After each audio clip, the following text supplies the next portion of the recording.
Beneath the idyllic facade of Ohio's quaint small towns, a chilling darkness lurks. Prepare to be unnerved as we delve into the sinister secrets hidden beneath the surface of these seemingly innocent communities. From unsolved disappearances to unexplained phenomena, these towns harbor a history steeped in evil, leaving residents and visitors alike questioning the true nature of the lurking darkness. Preble County has a number of reportedly haunted hotspots, including Brawbaker Bridge. Brubaker Bridge was built in 1887 over a creek. The bridge became rather infamous after a tragic accident in the 30s. A group of young folks coming back from a party crashed their car inside the covered bridge. The impact was so severe that their bodies were flung from the vehicle in pieces. One young man was initially thought missing entirely, but was later found to have been ejected so far from the car that it landed in the brush, and his body was completely overlooked and was eventually lost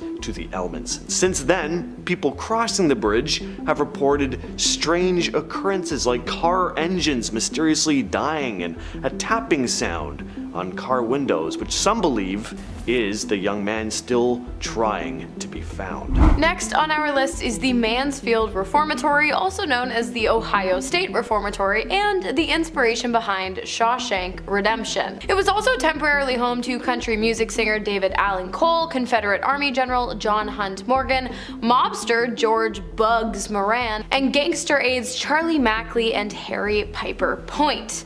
During the prison's years of operation, over 200 people died on the grounds, including guards who were killed during a prison escape. Illnesses ran rampant throughout the institute. Riots often broke out, and one inmate even set themselves on fire. At one point, 120 inmates were jammed into 12 solitary confinement cells and kept without food and water for days, which caused many prisoners to go mad, kill and kill one another. And of course, as it so often goes, many of those who died in the prison are believed to have never left. Visitors to the former penitentiary have reported being pushed and even punched by unseen forces. These ghosts are mad. People have also felt inexplicable chills and have heard cell doors slam, and have also seen dark apparitions wandering around the halls. If you like haunted places, this might be a great place to go, but maybe wear some protective padding. Buckeye Jake's Eatery and Bar sounds like a place with some good grub. It must be good though, because the place is still open despite the fact that some staff have run screaming out of the place, never to return. To say it's haunted would be an understatement. What doesn't go on at this place? People will report items flying off the shelves, black shadowy figures roaming through the halls after the place has been closed up for the night, doors opening by themselves, chairs and tables have fallen over seemingly on their own. The sound system will often switch channels out of nowhere. There's even the spectral figure of a woman in a white gown who's known to staff as Helen. Well, considering the fact that the chairs are moving, we know that James will not be going there. If you guys have been with this channel for a while, you probably know James has a completely rational fear of chairs. Next up, the Ridges, aka Athens Lunatic Asylum. I'm sorry for roasting you so badly. Alright you guys, the asylum was built in Athens, Ohio in 1868, and the first patient to be admitted was a young woman suffering from epilepsy. However, her parents believed that she was possessed by a demon. Of course, it was the 1800s. The institution went on to house men and women with a variety of mental illnesses, as well as war veterans, rule breakers, the homeless, the elderly, and even the criminally insane. I guess it was a kind of hospital slash prison slash municipal lawsuit waiting to happen. Treatments at the hospital often included lobotomies, which either led to death or patients ending up with seizures, hemorrhages, and internal bleeding, causing them to live out the rest of their days as a shell of their former selves. During the hospital's years of operation, 700 women and 959 men died while receiving treatment in the dangerously overcrowded and asbestos-infested facility. One of the most famous deaths that took place on the grounds was that of a 50-year-old female patient who had gone missing for 6 weeks only to be found in an unused room of the asylum. She had taken off her clothes, folded them neatly, and then laid down on the floor to die. It's unclear whether or not foul play was involved, although it does seem kind of strange. Her body left a stain on the floor that is still visible after all of these years, and it is said that that woman, along with many other patients who died on the grounds, continue to roam and haunt the property to this day. Here's something you don't hear about every day: a haunted mall. Only in Ohio, right? Sandusky Mall in Erie County has its perfect name. It has its fair share of ghostly urban legends and ghost stories. One story goes that a police officer noticed a mysterious red light at the mall's main entrance one night around 1:30 a.m. while he finished up some paperwork in his squad car, and as he approached the light, it just vanished. He thought it could have been mall security, but it turned out they were all the way on the other side of the building. An employee at Kaufman's department store reported feeling an unexpected cold presence and actually fell over when she turned around to see what it was. She got this gust of cold air and nobody was actually there. Even the American Eagle at this mall is haunted. Like, how many places in the world are you gonna find a haunted American Eagle? One of the most frequently reported ghostly sightings at the mall is the woman in the red dress. Two of the most well-known accounts are from an overnight security guard and a visitor of the mall. The overnight guard had been on patrol when he mistook her for a real person and called the police before this woman in the dress just vanished into thin air. There have also been reports of a headless hitchhiker and a driverless car seen outside the mall. Never have I wanted to go to a mall so badly. Next on our list today, we have Franklin Castle, located in Cleveland, Ohio. The castle was originally inhabited by the Tideman family. Prior to building Franklin Castle, Haynes Tideman and his wife lived in a different house on the same property, but tragedy struck, and one by one the couple watched as almost all of their sons and daughters died. After the tragic losses, the Tidemans decided to tear down their previous home and build the Franklin Castle in its place. But it seems that whatever was haunting the family was unfazed by the change of scenery. Mrs. Tideman died in 1890, and after that the Tidemans' remaining sons and daughters lost their lives as well. After Haynes Tideman passed, it is rumored that the castle's many hidden passages became a meeting place for local members of a foreign hate group. Not only that, but apparently during one of those meetings a killing spree broke out. The house, which some believe to be the most haunted house in all of Ohio, is now open to the public, and visitors to the castle who have slept in the rooms of the deceased report having felt the presence of the dead, as well as having heard strange noises throughout the home. If you do decide to visit, I think it's like a one-night stay. It's pretty creepy. If you have visited, let me know all about it. Next up, we have Fudge Road in Gratis.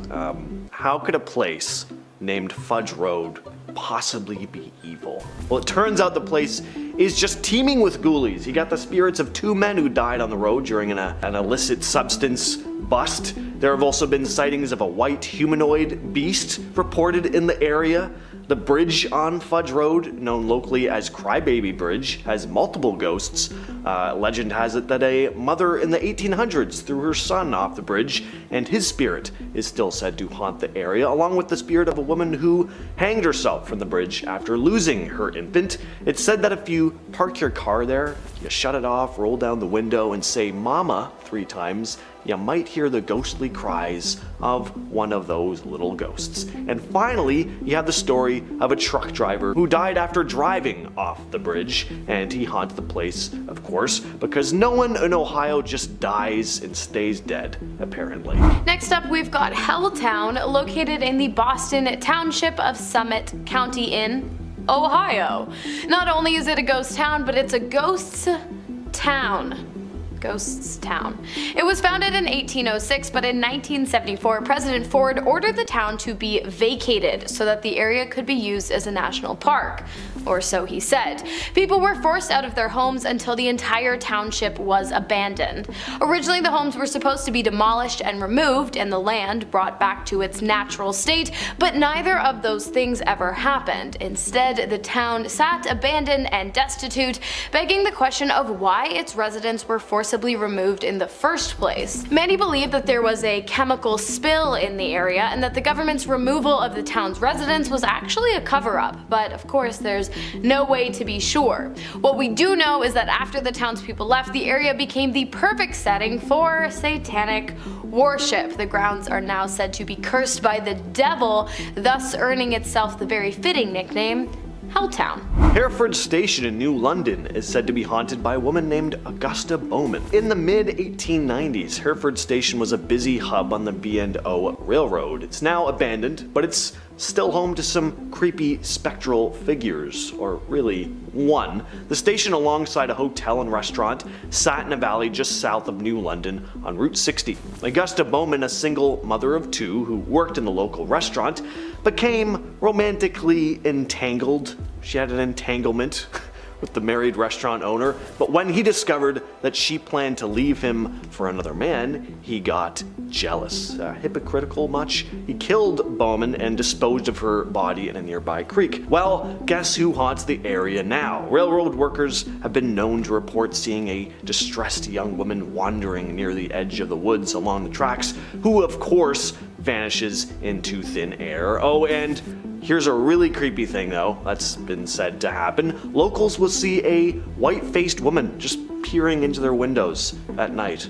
And I imagine they go outside and she's not there anymore. And finally, we have the Lima Tuberculosis Hospital, a sanitarium whose doors originally opened in 1911 during the rise of the tuberculosis epidemic. At first, the hospital was equipped with only 24 beds, but in 1927, due to a rise in the number of infected individuals, the hospital was remodeled to hold 158 beds. The sanitarium was in operation for 62 years, during which time an estimated 3,000 patients died from their illnesses under the hospital's care, which is wild considering that it didn't house a lot of people. Now, the grounds are said to be extremely haunted, of course, by deceased patients. People have claimed to have had ghosts following them through the halls of the abandoned building, and on the third floor, explorers have reported hearing a very low, steady pounding noise, as well as having seen shadowy figures quickly moving around the halls and in and out of rooms. Today, the area is pretty heavily guarded by police, as it is not only abandoned but also banned for the safety of the public. So if you are hoping to go ghost hunting in Ohio, you might have to leave this one off your list, unfortunately, despite the fact that it would probably be a pretty cool place to visit. But I'm not condoning that. That's liability is not mine. No, don't go. Melon heads. It's said if you drive through Lake County, Ohio late at night and happen to see something that resembles a pack of people with huge heads staring at you from the tall grass, you may have stumbled across the melon heads of Ohio. Allegedly, the government ran a number of experiments which eventually left a group of humans with heads swelled to enormous sizes. Now obviously, the government found little to do with these now deformed people, so the story goes that they got dumped off in the woods near Kirtland, Ohio, not far from Cleveland. But because every story gets retold, more paranormal theories have been proposed about the melon heads. Some believe them to be the ghosts of young subjects who burned to death in a cabin fire. Now, it's said that they were subjected to tests by a man named Dr. Crow, whose work caused their heads to inflate to their larger size. Now, regardless of their origins, the melon heads get sighted most at Windsor Road, where many high schoolers go and attempt to witness them firsthand. Now, to me, that sounds absolutely terrifying, and if I ever go to Ohio, I will be avoiding that area completely. Number 9. Helltown. With a name like Helltown, it's no shock that this town had terrible things happen. Founded in 1806, Boston Village's original claim to fame was its standing as the oldest village in Summit County. But in 1974, it became the unlucky victim of nationwide anxiety over the county's disappearing forest land. The land was then given to the National Park Services, and they decided it would be home to a new park. The government began buying the properties of its longtime residents, and then, of course, the government quickly fell behind on its plan to create the park, and the village sat neglected. Now, the hellish aura of the area only continued to grow when they also acquired the Kredgy dump in 1985. Rangers visiting the site became ill and covered in rashes. It was soon discovered that the dump was highly polluted with toxic chemicals improperly disposed of. Also in the village, there is a church, which is said to have been built by Satanists, complete with upside-down crosses. There's an abandoned bus that is said to be the host of lingering ghosts, and there is a talk of mutants who were created by the chemical spill, including the monstrous snake known as the peninsula python.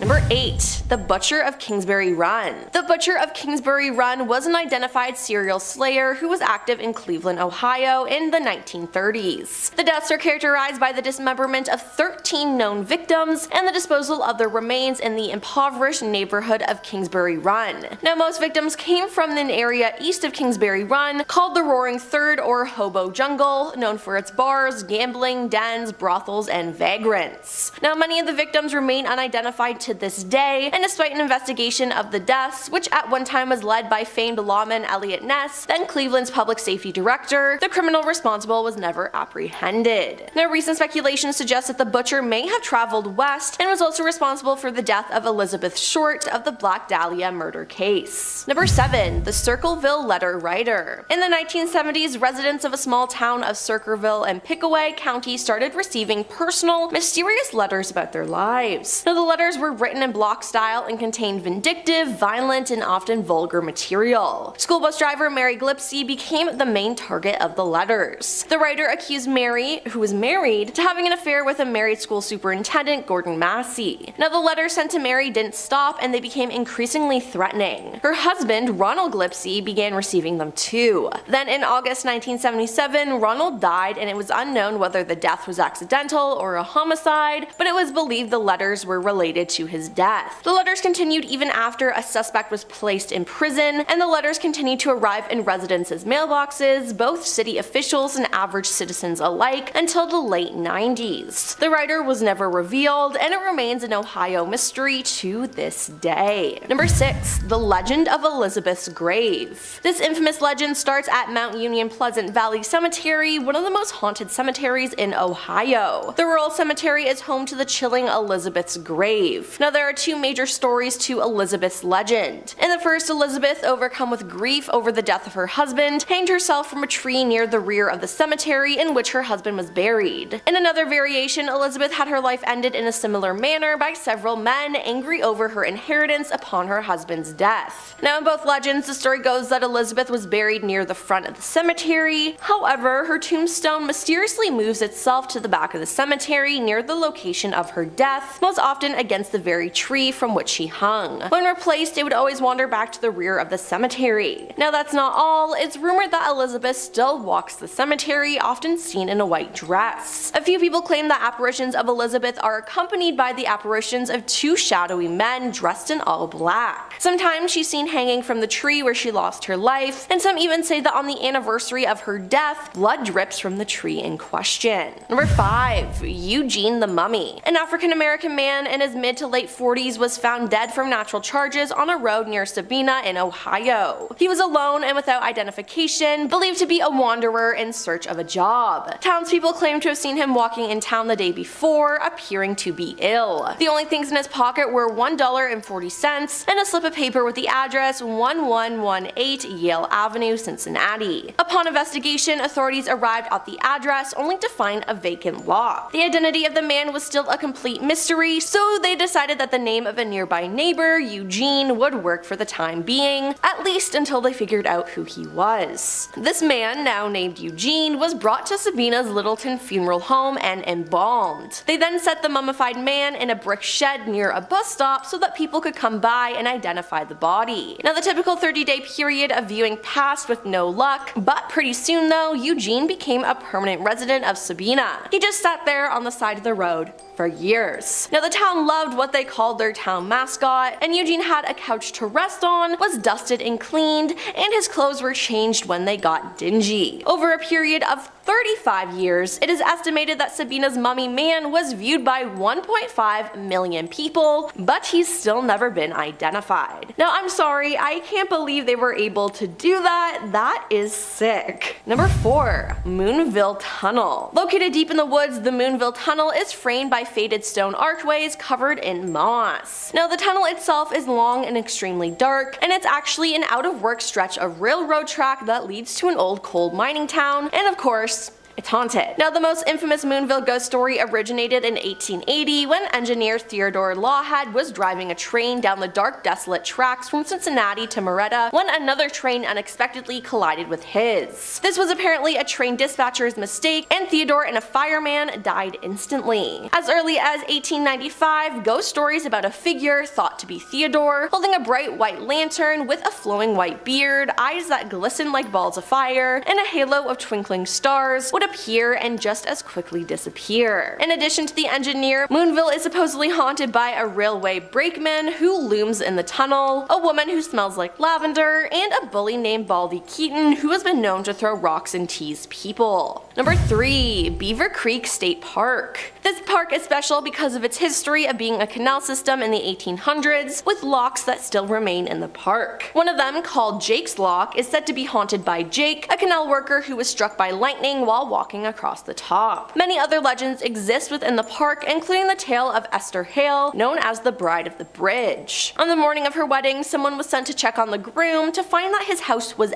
empty and he was never seen again. Esther, grieving for months wondering what happened to her soon-to-be husband, was then found dead in her home. According to the book Haunted Ohio II, it's said by the locals that you can still see her dressed in white, looking for her bridegroom on the bridge over Beaver Creek. She waits there every year on August 12th, a hideous figure in tattered white satin and lace, and if she touches you, she will become young and beautiful again, but you will die. Number 2. Malabar Farm. Malabar Farm was built in 1939 by Pulitzer Prize winning author Louis Broomfield, and it was his home until his death in 1956. But before it was built, another family lived there in the 19th century. Celie Rose, who lived there, was said to be half child and half woman, according to an 1896 newspaper article. Now, she was infatuated with a boy named Guy Barry who lived in a neighboring farmhouse. They saw each other every day, but her parents told her to stay away from him. Now she didn't like that and got angry at them, so she mixed rat poison in their porridge. Her father and brother died, but her mother survived. She was found not guilty by reason of insanity and went to live with her mother. Celie then poisoned her again, and this time it worked. At age 23, Celie stood trial, truly alone, but was found not guilty by reason of insanity and sent to a state hospital. She lived out the rest of her life at an insane asylum, and since then the house has been haunted. One visitor saw a woman dressed like Celie Rose outside the house. People have seen lights flicker, felt a phantom cat, disembodied voices are heard, and there's an overall eerie feeling on the property. And coming in at number 1 is the Franklin Castle. The Franklin Castle is arguably the most haunted house in Ohio due to the Tideman's family's tragic past. Hans Tideman, a German immigrant and co-founder of Union Banking and Savings Co., built the home in 1881. His first wife, Louisa, died inside Franklin Castle in the 1890s, and he would eventually bury 3 more of his children and his mother. Since then, the location has been the site of mysterious hauntings. A family with 6 children called the Romanos had moved into the house, and on the day they moved in, 2 of their children said they'd encouraged a crying girl while on the 3rd floor. Now, they kept having a bunch of paranormal experiences, and a priest advised the Romanos to move out, and in 1974 they did. But the hauntings didn't stop when the Romanos left. From there, the house was sold again and again and again. Each new occupant reported strange occurrences like passing through odd vapors, hearing a child crying, or seeing a woman in black standing in the window. And we're gonna kick off the list with the legend of the Hook Man. Now, supposedly on Pond Run Road in the village of New Richmond, there once lived a doctor and his wife. They had a son who was mentally disturbed, and these two were ashamed of him and opted to keep him out of the public eye. This meant chaining him up in the basement whenever people were over, or when they just didn't want him in their presence. One night, there was a terrible storm. A bolt of lightning hit their house and a fire started. When authorities arrived on the scene, they found the parents burnt to death, which was the perfect outcome for despicable people like that. But the boy, who had been chained up in the basement at the time, was nowhere to be found, aside from his hand, still chained up to the wall in the basement. So where did he go? Well, legends started to spread that over the years he grew up stalking through the woods, stealing from homes nearby, brandishing a hook for a hand, and brutalizing innocent people, especially young couples. The urban legend of the Hook Man is one you see all over the place. This is just Ohio's specific version of the tale. If you're liking our channel so far, by the way, if you're new here, why not hit that subscribe button? You got nothing to lose. It's free. We got awesome videos coming at you on the daily. All right, next on the list we have Munchkinland. This urban legend of Munchkinland, also known as Tiny Town in Cincinnati, Ohio, centers around a peculiar area near Rumpke landfill. Here, a cluster of small houses and buildings allegedly housed a community of little people. According to local lore, these tiny inhabitants were notorious for hurling rocks at passing cars, attempting to deter any intruders. Numerous tales circulated about unsuspecting individuals who stopped their cars in the vicinity, only to find themselves confronted by enraged little folk armed with rocks and ready to defend their territory. As to where these little people are said to have come from, the legend goes that they were retired circus performers. Now, there actually was a collection of small structures in this area. They've recently been torn down, I believe. But as to why they were there are lots of different stories, including, of course, that they were built by the little retired circus performers. A more likely explanation, though, is that they had been built by a farmer on the land who had decided he wanted to start running hay rides, and that he, built the houses on the property. But I think it's still a bit murky as to how they got there. Number 8, the Peninsula Python. So this incident involved the discovery of a large python in the Cuyahoga Valley National Park in Peninsula, Ohio in the summer of 1944. The question obviously was, how did this python, native to tropical regions, end up in a park in Ohio? For a while, authorities didn't even think the reports were real, or at least they didn't think people were really seeing what they thought they were seeing. A massive snake stalking in the area became something of an urban legend at the time, but turns out that there indeed was a python, and as to how it got there, some believed that it had been a pet released by its owner, others speculated that it had escaped from a traveling circus or a private exotic animal collection. It's still a bit of a mystery to this day as to how it really got there. The python was never even found. It likely died during the winter, but some say it's still stalking its way out there. At number 7, we have Gore Orphanage. Light of Hope Orphanage was established in 1902. It was run by a religious zealot. One day the building caught fire, and the young ones inside all perished in the flames, the cries for help being unheard. The question was, how did the fire start? Well, some say it was an accident, maybe one of the orphans dropped a lamp, but then there's the legend of Old Man Gore, the cruel, sadistic man who ran the facility. In reality, the man's name was Johann Sprunger. He ran the orphanage with his wife, Katerina. It was actually a former orphanage they ran that caught on fire. It was true that they were cruel, though. Orphans attempted escaping from the institution on a number of occasions. There was also a fire in an elementary school in the nearby town of Collinwood, where 176 young people died. So most likely these two real-life incidents were combined and kind of formed this urban legend that is Gore Orphanage. Next on the list, we have the disappearance of Brian Schaefer. In 2006, Brian Schaefer, a medical student at Ohio State University, completely vanished. On the night of March 31st, Schaefer went out with friends to the Ugly Tuna Saloona, a bar near the campus in Columbus. Surveillance footage captured him entering the bar, but never showed him actually leaving. When his friends realized he was missing, they figured he'd gone home, but he hadn't. And surveillance footage from the bar showed footage of Brian speaking with two women outside the bar just before 2 a.m. His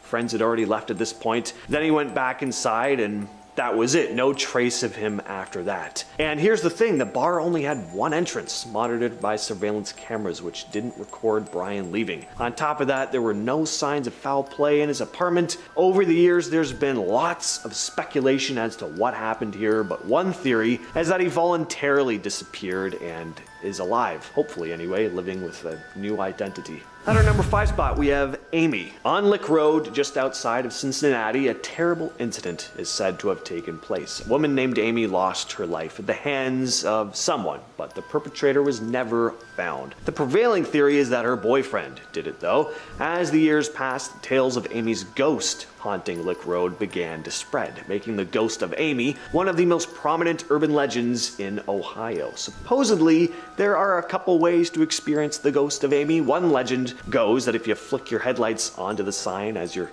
turning on to Lick Road at night, you can see the name Amy briefly flash on the sign. Another goes that if you park your car at the cul-de-sac facing the woods, then flash your headlights 3 times, your windows will start to fog up with the word help being written in the condensation. Some nightly visitors have claimed to see the ghostly figure of Amy standing at the edge of the forest. Others claim to hear disembodied footsteps behind them as they make their way across the bridge. Next up, we have Satan's Hollow. In Cincinnati, there is a famous drainage tunnel, a tunnel with a very dark history. Strange and ominous things are said to have happened there. Satanic rituals and disappearances supposedly plague the tunnel, and one story goes that during one of these rituals, a portal to the underworld was accidentally opened. This has led to a number of locals believing this series of interconnected tunnels are actually a portal to hell itself now. People claim to hear strange noises coming from its depths and have even witnessed a shadowy figure known as the Shadow Man, a demonic entity who stalks the tunnel at night. The Werewolf of Defiance. So in the summer of 1972, the small town of Defiance, Ohio was rocked by a series of bizarre and terrifying encounters with what locals would describe as the Werewolf of Defiance. First reported sighting occurred when two railroad workers, Ted Davis and Tom Jones, were laboring on the Norfolk and Western Railway. Ted Davis, busy with his work, suddenly looked up to witness something completely unexplainable. A large wolf-like creature clutching a wooden board in its paws. The creature then just whacked Ted on the shoulder with the board before vanishing into the nearby bushes. I like the imagery of that. Just a werewolf come walking out. Bam! All right, goodbye. Anyway, 5 days later, Ted and Tom returned to work, hoping that the strange encounter was just a one-time event. But unfortunately, they spotted this pesky werewolf again. Luckily, it was much further away this time, and they just booked it out of there. They reported the incident to the local police, and before long, this wave of similar reports flooded in from various parts of Defiance. More and more residents claimed to have encountered a wolf man-like creature. People were scared to go outside. Like, nobody wants to be gored by a massive-sized wolf person. The sightings, did trail off, but the Wolfman of Defiance has remained a legend of Ohio ever since. In its second place, we have the Crosswick Monster. This incident took place in 1982 and has become a prominent tale in Ohio's cryptid folklore. According to this story, two young boys, Ed and Joe Lynch, encountered a terrifying creature in a field. They heard peculiar noises coming from the tall grass, and before they could react, a massive four-legged lizard-like beast emerged. The creature swiftly approached them, grabbing 13-year-old Ed in its jaws and began dragging him towards a hollowed-out tree. Fortunately, though, the boys' screams caught the attention of three nearby men who rushed in to help. They managed to rescue Ed, but he sustained some pretty severe injuries. In response to this initial attack, a group of 60 men armed themselves with axes and clubs, and I'm imagining torches, and they formed a posse to hunt down this creature. They managed to catch up with it, and at one point it stood up on its hind legs. The chase led them to a hill of rocks where the creature vanished into a hole, never to be seen again. The story was written up in the local paper at the time, and it's since grown to be a staple of Ohio's folklore. Just what the hell was the thing that they saw that day? And finally, at a number one spot, we have the Circleville Rider. The Circleville letters case, which began in 1976 in Circleville, Ohio. Is it Circleville or Circleville? Let me know in the comments. Anyway, it's still one of the most perplexing unsolved mysteries in the state. It all began with these anonymous, threatening letters sent to numerous residents. The letters contain detailed, personal information about the recipients' lives, leading to this fear and paranoia throughout the community. The mysterious writer knew intimate details about the victims' private lives and warned them to cease certain behaviors. One of the primary recipients, Mary Gillespie, was particularly targeted. The sender claimed she had been having an affair, which Mary insisted was not true, and the situation escalated when Mary's husband, Ron Gillespie, received a letter warning him that he would be unalived. The case took a tragic turn when Ron Gillespie was found dead in his crashed car. His death was ruled an accident, but many suspected foul play. The letters persisted even after Ron's death, leaving the town baffled about the identity of the sender. Several theories emerged, including suspicions about a local school superintendent and Mary's brother-in-law, but no conclusive evidence was ever found, leaving the case unsolved. This incident has inspired numerous numerous legends and conspiracy theories. Stories have spread about the letters having been written by some sort of vengeful ghost or spirit haunting the town, even. And we're starting off this list today with the Werewolf of Defiance. It's the summer of 1972. Two railroad workers were hard at work on the Norfolk and Western Railway when all of a sudden, one of them, Ted Davis, looked up to see a large wolf-like creature with a wooden board grasped between its paws, which it then whacked the man in the shoulder with before turning off into the bushes to run away like a coward. 5 days later, Ted and his coworker Tom Jones returned to the railway for another day's work, hoping they wouldn't be seeing the big furry monster again. Only they did. Only this time it was a bit of a safe distance away. Not that I'd ever feel a safe distance away from a werewolf, but that's just me. And then they reported the sightings to the police. Right around this time, more and more Wolfman sightings began piling in, and locals began to panic about the potential of being mauled by a 6-foot-tall werewolf.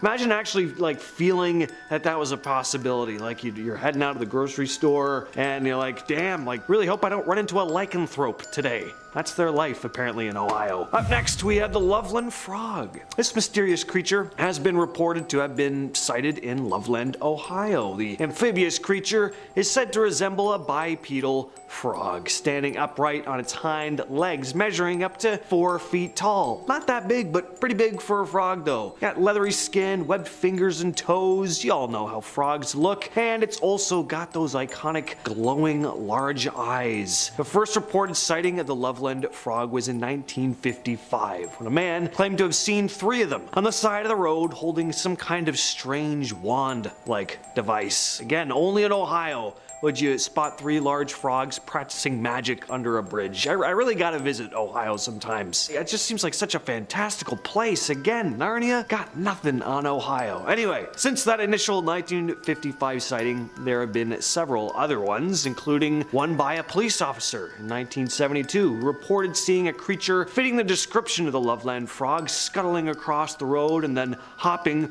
over the guardrail into the Little Miami River. Another officer even claimed to have shot at the creature, but it escaped. Some people believe the Loveland Frog is an escaped exotic pet or mutated frog, while others speculate that it is a supernatural type of creature. At number 8 on the list, we have melonheads. The melonheads are a group of cryptids that have been reported to have been sighted in various locations in Ohio, but are primarily found in the Cleveland suburb of Kirtland. These creatures are said to be small in stature, with large, bulbous heads and distorted facial features. According to legend, they were the result of an experiment gone wrong in which scientists conducted unethical experiments on orphans, resulting in the creation of these strange bobble-headed beings. Some variations of the story also claim that the melonheads are the descendants of a family who suffered from a rare genetic disorder, maybe, that caused their heads to grow abnormally large.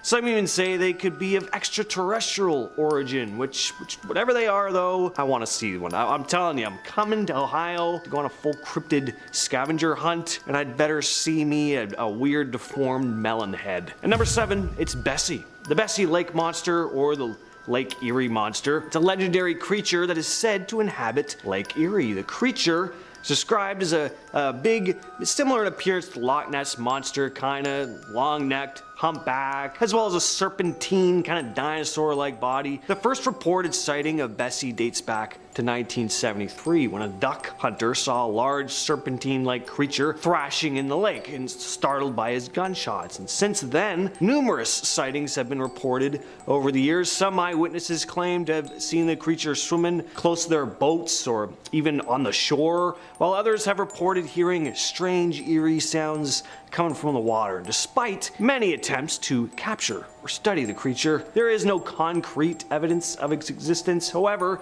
the legend of Bessie persists, and many people believe that there is something mysterious lurking beneath the surface of Lake Erie. When it comes to creatures that reside in the water, I gotta say, seems plausible. We don't spend a lot of time underwater, Lots could be lurking in those murky depths. You never know. Number 6, Mothman of Gallia County. Most of us have probably heard of the infamous Mothman. Large, winged, glowing red eyes. It was first reported in West Virginia in 1966, but one of the most famous sightings of this large flying insect was over the Silver Bridge that connected Point Pleasant, West Virginia to the village of Gallipolis, Ohio. I'm not sure if I'm pronouncing that right, but I think it's Gallipolis. This sighting happened just a year after the first reported Mothman sighting, and right around the time when the creature was spotted on the Silver Bridge, it collapsed. And some still believe that this mysterious cryptid was the one responsible. There have also been reported Mothman sightings before other big disasters, which has led some to speculate as to whether Mothman is a bad omen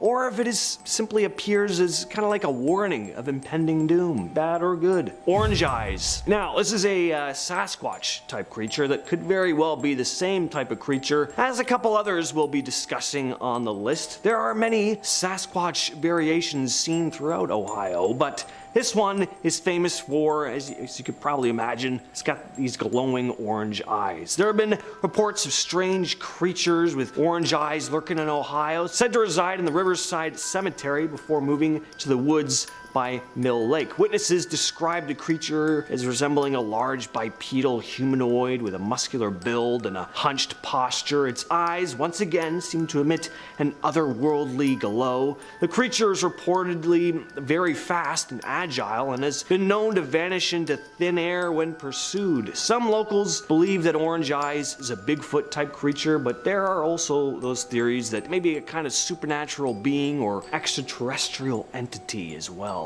At number 4, we have Dogman. Most Dogman reports come out of Michigan, but there have been sightings in Ohio as well. According to witnesses, the Dogman is a bipedal, wolf-like creature that stands between 6 and 7 feet tall with a muscular build and a snarling dog-like face. The first reported sightings of the Dogman in Ohio occurred in the late 1980s. Since then, there have been numerous other sightings reported in the state. Witnesses have reported seeing the creature hunting in the woods, stalking prey, even running across highways at high speeds. Some skeptics believe that the sightings, of course, may be misidentifications of known animals like bears or wolves, while others believe that the Dogman is a real undiscovered species that is yet to be officially documented by science. Number 3, the Crosswick Monster. Now, there's only one report of this cryptid, but it's quite the entertaining tale. It's like something out of a classic 1950s monster movie or something like that, and it's a pretty famous piece of Ohio cryptid folklore. The story goes that in 1882, two boys, Ed and Joe Lynch, began hearing strange sounds coming from the tall grass of a bush behind them. They were fishing, and then before they had time to think, a large four-legged lizard creature popped out from the bushes and began making its way toward them. The boys tried to make their escape, but it caught the 13-year-old Ed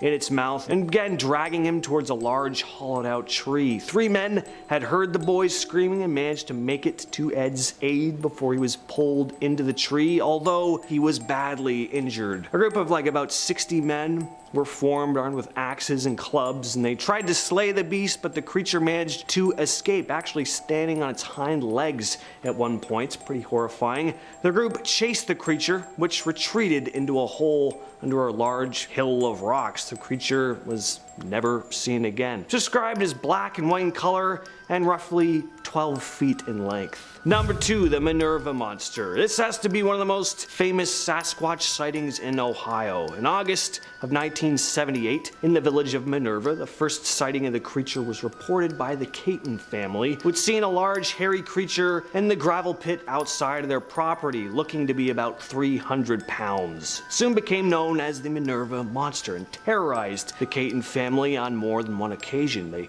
described seeing it peering through their kitchen window one night, awful, and when police came to investigate, they saw large footprints around their home with a terrible smell lingering in the air. The creature was also reported to have thrown rocks at their home one day, and they even reported seeing 2 large hairy bipeds on a hill by the strip mine near their property. The family has been adamant about what they saw ever since, and their story has remained consistent. It wasn't just the Catons who who had run-ins with the large ape-like creature, though. Other locals began reporting seeing a similar creature in and around the Minerva area around the same time. And that's going to bring us to our #1 spot, the Ohio Grassman. There's a very good chance that the Minerva monster and Orange Eyes are the very same creature I'm describing here, as they're all big, all furry, ape-like creatures. Grassman is pretty much Ohio's nickname for Bigfoot, described as a large, hairy, bipedal creature standing between 7 and 9 feet tall. Grassman is said to have human-like face and a muscular build. Witnesses have reported hearing eerie vocalizations and howls coming from the woods, as well as seeing large footprints that they believe belong to the creature. The first reported sightings of the Ohio Grassman occurred in the late 1800s, but the creature gained widespread attention in the 1970s when multiple sightings were reported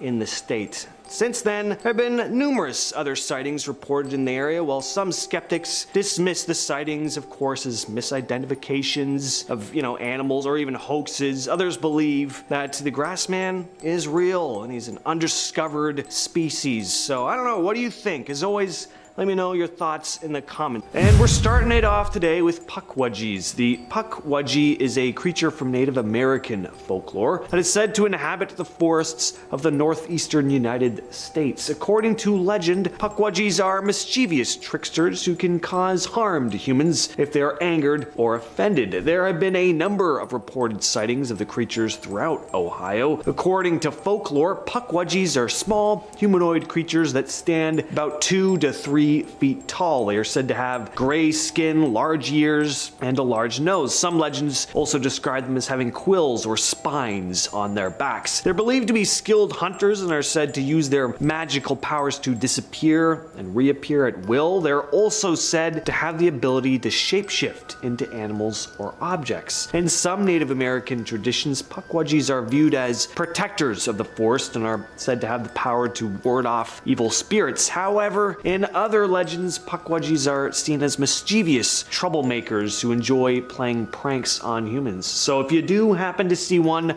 prepare to be clowned. Next on the list, we have the cedar bog monster. Now, this is one of those cryptids that could very well be a Sasquatch, or of course, a Grassman as it's known locally in Ohio. It's more of a name given to the specific place this creature was seen, though. When Cedar Bog opened as a nature preserve in 1942, people immediately began flocking to the area to witness the various species of birds, the fish and plants, and just soak in the nature. But what they didn't expect or want to see was a large, hairy humanoid creature. But many did report seeing the big ape-like creature strolling along Woodburn Road, which runs right beside the bog. They reported that whatever the thing was too large to be a man. I'm also sure the fur and gorilla-like face kinda gave that away too, possibly. There was also an incident where 3 teenagers went missing in the park while on a camping trip. Apparently, there were reports of loud screams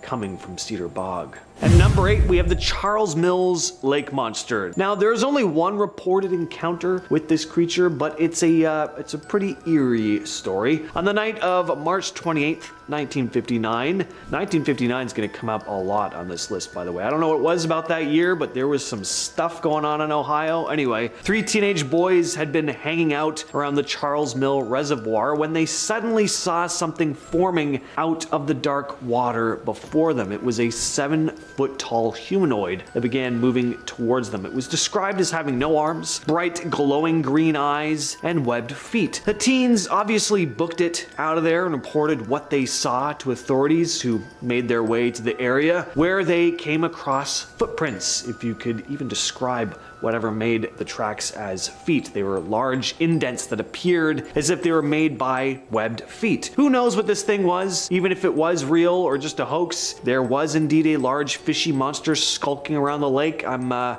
guessing it must have smelt like a sewer. Number 7, alien big cats. Alien big cats are a very real thing. These are big cats like panthers or leopards found outside of their natural environments. The alien part doesn't mean that these cats are from outer space, but then again, who knows how they got there, right? In 2011, there were several sightings of supposed alien big cats in and around Dayton, Ohio. A private zoo owner by the name of Terry Thompson had released upwards of 50 animals into the wild before unfortunately taking his own life in October of 2011, which resulted in, of course, several reports of large cats spotted throughout the area. 48 of them were either put under by police or sent off to Columbus Zoo. There had been reports of alien big cat sightings before these animals were known to be released, though, which is strange. Multiple sightings of black panthers dating back to April of 2011, and police would continue investigating sightings until around April of 2012. Phantom kangaroos. Alright, so we have big cats being reported in Ohio, so now we're moving on to kangaroos. Ohio is just full of dangerous wildlife, apparently. The phantom kangaroo is a cryptid that is said to resemble a kangaroo or wallaby and is believed to inhabit various parts of the world, including the United States. Basically, again, these are kangaroos showing up in places they shouldn't be, like Ohio. Except the stranger part is that these phantom kangaroos have been spotted where no escaped kangaroos have been reported. The creature is known for its elusive nature, as well as its ability to seemingly disappear without a trace and leave no evidence behind, almost like a ghost. A phantom kangaroo, if you will. Some experts believe that these sightings may be the result of misidentifications, of course, of other animals like large domestic dogs or coyotes, but I don't know, maybe there's some kangies running around in Ohio. Number 5, devil monkeys. So yeah, it seems like there are all kinds of hairy apes and monkeys in Ohio as well. Who would have guessed? You got Grassman, who may or may not be Bigfoot, the hairy orange-eyed creature we talked about in part 1, and now this baboon-looking beast. The devil monkey is a cryptid that is believed to inhabit the forests and rural areas of North America, described as a large, aggressive primate-like creature with gray or black fur and red eyes. The devil monkey is known for its terrifying appearance and alleged attacks on humans and domestic animals. There have been numerous reports of sightings of the creature in Ohio and other parts of the US. Witnesses have described encountering a large bipedal creature that stands on 2 legs and resembles a monkey or baboon with a fierce expression and a tendency to attack without provocation. There are many folks that are convinced that the devil monkey is a real creature, and sightings continue to be reported until this day. Some cryptozoologists speculate that the devil monkey may be a new species of primate that is yet to be officially recognized, while others believe it could be a surviving member of a prehistoric primate species that was previously thought to be extinct. The Trumbull County UFO incident. Next up, we have a well-documented UFO sighting. There have been multiple UFO sightings in the state of Ohio, dating back a long ways, but this one is from 1994. I don't see why aliens wouldn't want to observe Ohio. Seems like there's a lot going on, as you could probably tell from these lists. Maybe they were hovering around, placing bets on what creature they'd spot first. Lots to choose from. There were tons of witnesses to this odd event on December 14th, 1994. Citizens, multiple police officers, dispatchers. It was pretty significant. Multiple residents had reported seeing low flying lights in the sky. The first police officer on the scene, Sergeant Toby Malero, had a pretty odd incident. As he was moving closer to the odd lights in the sky, talking with the dispatcher the entire time, his radio suddenly stopped working and his vehicle just shut off before he was engulfed in a bright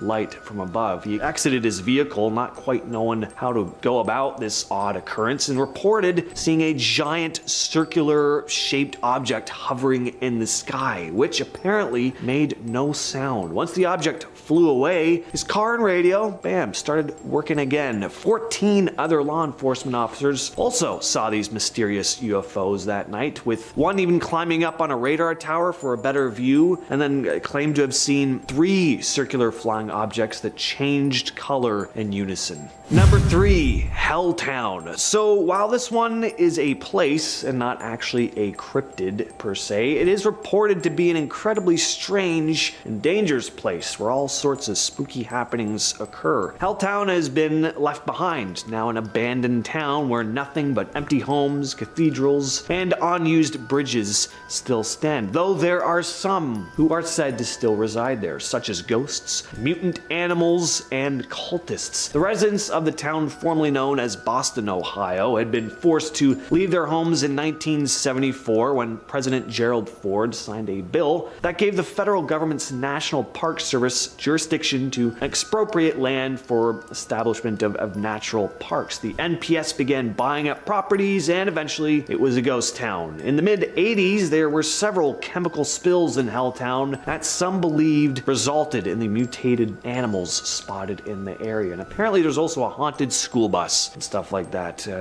Interesting place to go, I'd imagine. And at number 2, we have Octoman. On a cold Cincinnati night in January of 1959, police began receiving several reports of a strange octopus-like creature. It started with a man who called police in a panic, saying that he saw something come out of the river, calling it completely indescribable. This report was followed by one from a truck driver just soon after, claiming to have seen a strange creature while driving into Cincinnati. More and more reports began coming in, but it was hard for anyone to describe exactly what they were seeing. What police did note, however, was that the people calling about these encounters sounded pretty shaken up. Even though the police kind of didn't believe it, they were joking a little bit, that was one thing they did know. These people sounded like they did see something. The more reports that came in as well, the closer they would get to form a description of the creature. A very large creature with grayish skin, tentacles, and a lopsided chest. Sounds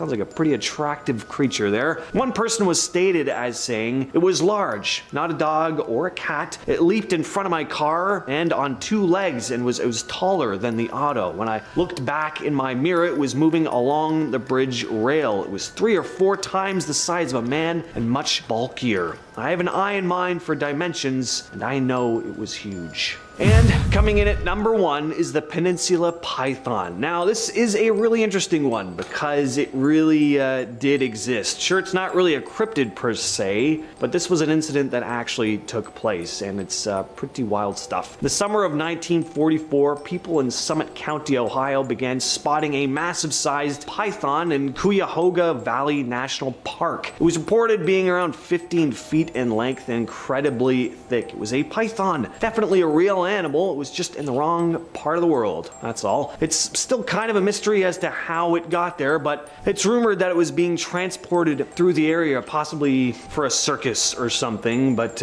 managed to escape. Residents were understandably pretty scared that summer as the giant snake roamed through farms, leaving giant tire-sized indents in its wake. It even attacked livestock. The python was also never found, just disappeared eventually. Most likely died curled up somewhere after succumbing to the Ohio winter, though. We're going to start off the list with a recent UFO sighting in Middletown. So in June of 2023, a number of residents reported seeing strange lights in the sky over town. The lights were in a circular formation, rotating. A man named Caden Little managed to capture the weird lights on video. We see them hovering in place, rotating in a counterclockwise direction before flying off at such an amazing speed that if you blink, it just looks like they vanish completely. President of the Cincinnati Astronomical Society, Brian Simpson, looked at the footage, saying that the lights definitely weren't from a drone based on the speed at which they flew out of sight. I think this is a pretty cool piece of footage, but what do you guys think? Genuine? Hoax? Leave your thoughts down in the comments. And while you're at it, why not hit that subscribe button as well. Here's a creepy piece of footage from TikTok. A couple was hiking at night in Ohio when they pulled out their camera to film this pair of eyes peeking out at them from the tree line. At first, they thought it was a deer, but at one point they realized it really doesn't seem to be a deer. Something about the way the eyes are moving and the fact that deers rarely decide to follow people. I really want nothing to do with human beings. So it becomes pretty clear that there's something else tailing them. Now, we never get to see the creature in full. It lurks in the shadows the entire time, but some commenters have said it kind of moves like a big cat. Others have commented it could be the Ohio grassman or dogman. Whether this was a cryptid or a predatory animal, either would be terrifying. Eventually, the couple wisely decides to hurry out of there. The small village of Sabina once had something of a mascot, a very macabre mascot. It was a mummy. So in 1929, an African-American man in his mid to late 40s was found dead on a road near Sabina. No ID, just $1.40 in cash and a scrap of paper with an address that turned out to be a vacant lot in Cincinnati. The authorities had no idea who this guy was, so they went with the name Eugene. Eugene the mummy was taken to Sabina's Littleton funeral home and embalmed. They put him in a brick shed by a bus stop, thinking maybe someone would recognize him during the 30-day viewing period. But no luck. Folks in Sabina got kind of attached to their new resident though. They cleaned him up, they changed his clothes. Things got really weird though when local kids started playing with him and moving him around, even swiping his gold teeth. Teenagers would even take the poor guy out on joyrides. The mummy ended up being taken to Ohio State University and was placed on a bench outside the school to scare students. The Littleton funeral home got wind of this and Eugene was sent back to Sabina, and at this point it was clear the guy needed to be buried. Eugene got a plot in the local cemetery, complete with a stone that says he was found dead in 1929, buried 1964. His identity is still a complete mystery. Next up, we have the case of the Peninsula Python. I think this is one of my favorite stories to come out of Ohio. It's not often that a massive-sized wild python ends up roaming through a middle American state, but in one magical summer in Ohio, that's exactly what happened. In the summer of 1944, something strange happened in Summit County, Ohio, near the Cuyahoga Valley National Park. People started reporting sightings of a massive python about 15 feet long and incredibly thick. Now, at first, authorities didn't take these reports seriously, thinking it might be a hoax or some kind of wild exaggeration. As it turned out, though, what could have gone down as just another one of Ohio's many urban legends turned out to actually be very real. The residents were not making it up. Somehow a large python was let loose. No one could explain how the snake ended up in Ohio, but there it was. During that summer, the residents were terrified as the enormous snake roamed through farms, leaving behind indentations the size of giant tires. To make matters worse, the python even attacked livestock. Of course it did, right? Authorities spent the whole summer hunting this thing down, but it was never found. It just disappeared eventually. Most likely it died from exposure during the harsh Ohio winter. Next up is the Crosswick Monster case. This was a very well-documented case at the time, and is one of the strangest stories ever to come out of the state of Ohio. Just saying a lot. So in 1882, two boys, Ed and Joe Lynch, had a really terrifying encounter with a strange creature in a field. They heard strange noises from tall grass, and before they could react, they said they saw this large lizard-like beast with 4 legs come out of them. The creature approached the two, grabbed Ed in its jaws, and started dragging him towards a hollowed-out tree. Ed's screams ended up catching the attention of nearby men who rushed over to help. They managed to rescue Ed, but he was injured. After the incident, 60 men armed themselves with axes and clubs, and they formed a posse to hunt down this thing. They caught up with it, and the creature then stood on its hind legs. The chase led them to a hill of rocks where the creature escaped into a hole, never to be seen again. The local newspaper reported the story at the time, and it's since become a staple of Ohio's folklore. And I could see why. A lot of folks saw this thing that day. The exact nature of the creature, still a total mystery. So yeah, I don't know. I just love that story. Anytime there's multiple people who see something, that just it makes it far more interesting for me.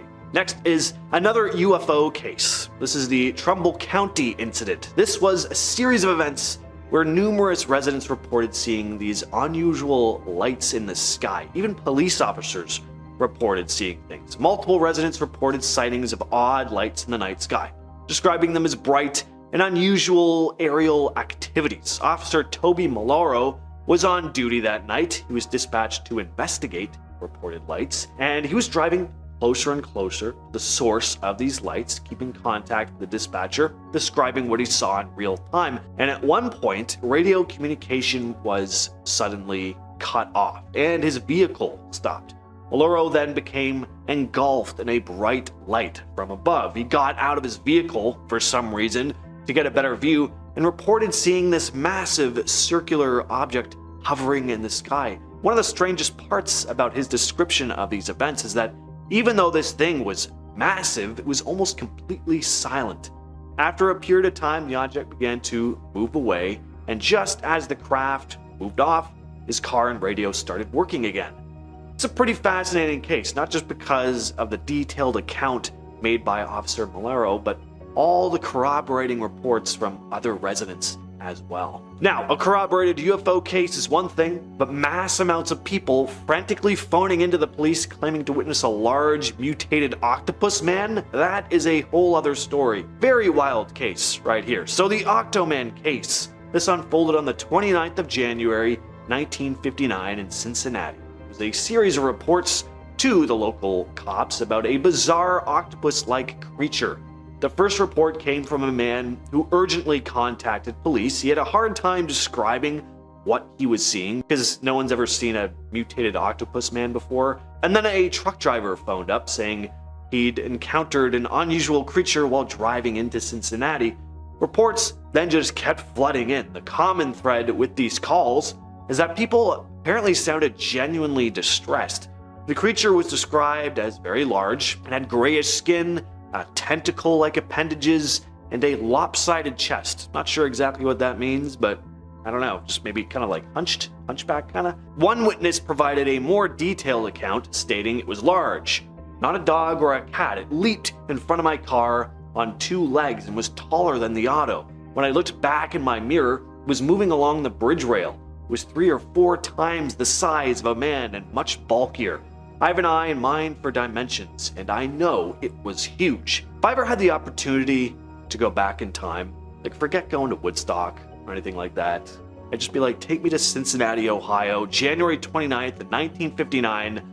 I just want to know what everyone saw that night. Like, was it just a guy with a horrible deformity? Was there just something weird in the air that night? Or was there a freaking octopus creature roaming around that bridge? I desperately want to know.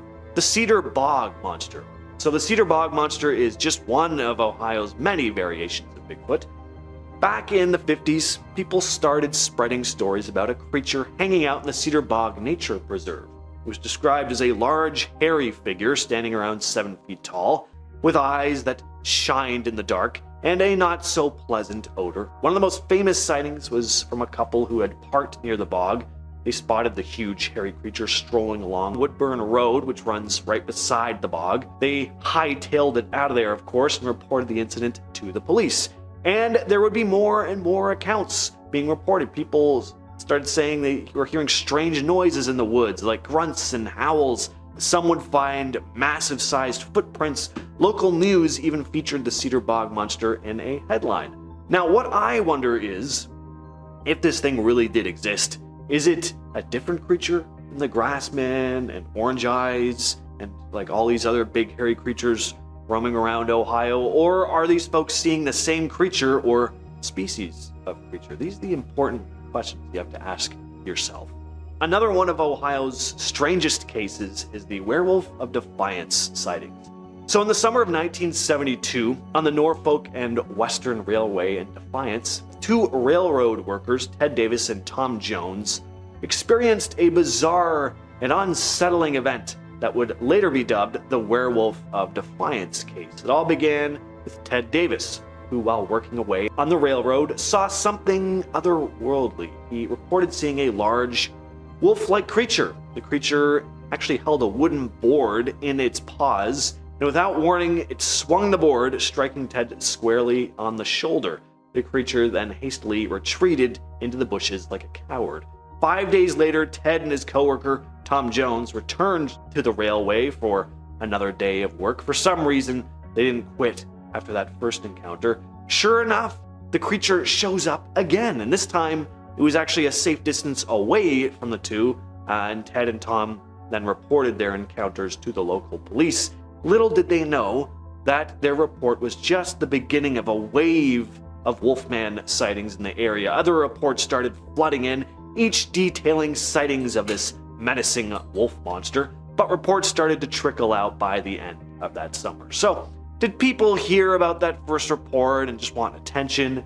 Was the whole thing a big hoax? Once again, I'd really love to go back in time and just hide by that railway to watch the whole thing play out. Finally, we have the case of the Minerva monster. Back in 1978, folks in Minerva started talking about a hairy creature running around in the woods. A big, hairy, unknown beast. People claimed it was about 7 feet tall, had reddish-brown hair, and looked like a giant ape. Yes, another giant ape in Ohio. There are many. It all started when the Caton family saw this monster near a gravel pit outside their house, and they saw it on more than one occasion. One night they saw it peering at them through their window. It would also hurl rocks at their home. A real awful creature. It scared the living daylights out of them. Of course, they even said it smelled bad, like a mix of skunk and a wet dog. Not exactly a pleasant combo. Authorities were contacted and they came to investigate, but all that was left behind were large footprints around the family's property, leading back into the woods. A number of other residents also made reports about a similar creature around the same time, including the Caton's neighbor. It's still a complete mystery, though, as to what this thing was. We're going to start the list with Waynesville, Ohio. This is said to be one of the most haunted towns in the state, which is saying a lot for Ohio. Waynesville, Ohio is founded way back in 1797, and it has quite the history and its fair share of spooky stories. So sure, folks flock here for the antiques and the annual sauerkraut festival, but it's also known as a haunt for ghost hunters. You'll hear some odd sounds in the old buildings. You'll see shadowy figures peeking out of windows. With more than 15 spots rumored to be haunted, Waynesville has no shortage of creepy tales, like the Hamel House Inn, for example. Staff here have reported seeing a mysterious man in room 4, and some say a young salesman vanished there ages ago, possibly meeting a dark end. Then there's the Stetson House, where Louisa Stetson, Lyric, supposedly still roams, dressed to the nines in old-fashioned gear. There's also the former Friends boarding home, now a museum, where you might hear the sounds of ladies bustling about as if they're cooking up a storm, even though there's no kitchen anymore. Now we move on to Mansfield, Ohio. This place isn't just said to be haunted by, lame ghosts who will just pass right through your body if they ever try to punch you. It's also haunted by a big, scary, hairy, orange-eyed beast referred to as Orange Eyes, and you wouldn't want to get punched by Orange Eyes. But let's start with the haunted stuff. One of the most famous haunted locations in Mansfield is the Ohio State Reformatory, known for its imposing architecture and eerie atmosphere. Once a prison, the reformatory is said to be haunted by the spirits of former inmates who suffered under harsh conditions. Visitors have reported strange noises, apparitions, and unsettling feelings while exploring it. And aside from the reformatory, Mansfield is also home to, again, tales of a cryptid known as the Orange Eyes, described as a creature with glowing orange eyes and a menacing presence. Sightings of the Orange Eyes have been reported in the wooded areas surrounding the city. Some believe it to be a Bigfoot-like creature.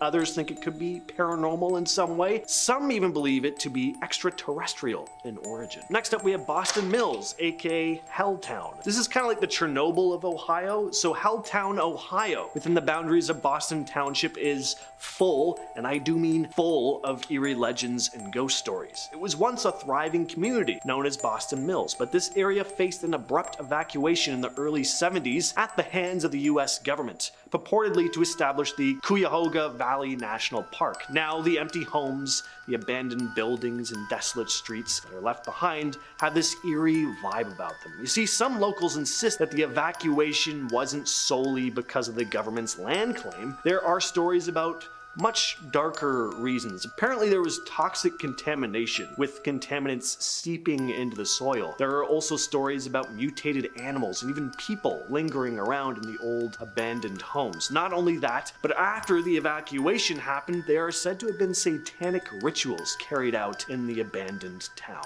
So, lots going on. Next up, we have Athens, Ohio, which has multiple haunted spots. There's a haunted abandoned asylum, a haunted cemetery, even the university is haunted. And there's more cemeteries which are also all haunted. Every place in this town has ghosts. Half the population who lives here aren't even alive. Now, the haunted reputation mostly comes from its history with the former Athens Lunatic Asylum, now known as the Ridges, which is actually part of Ohio University's campus. The asylum's grounds still have old cemeteries where former patients were buried. One of the creepiest stories about the asylum is the story of Margaret Schilling. She was a former resident who died in the attic in 1979, and she was left there for so long that her decomposing body left a stain on the floor that remains to this very day. Wilson Hall, a dorm on Ohio University's campus, is rumored to be built on top of an old cemetery. The fourth floor of Wilson Hall is said to be haunted, with reports of apparitions, strange noises, and slamming doors. There's also a rumor about a student who took their own life in one of the rooms there. In addition to the Ridges and Wilson Hall, several cemeteries in the Athens area are rumored to be haunted, including Sims, Haynes, Hanning, Cuckler, Higgins, Zion, Hunter, Slaughter, quite the name for a cemetery, Cutler, Mansfield, and Peach Ridge Cemetery. Some say these cemeteries are actually arranged in the shape of a pentagram, with Wilson Hall right at the center. Next we have Kirtland, Ohio, which doesn't have much of a reputation of being haunted itself. What it does have, though, is a reputation for mutated creatures that are said to stalk the forests. Creatures known as melonheads. Deep within its dense forests are tales of the mysterious and eerie creatures known as the melonheads. According to local lore, the melonheads are said to be humanoid beings with these abnormally large, bulbous, hairless heads, resembling melons. I picture them kind of looking a bit like Hey Arnold, which would be a lot less cute in real life.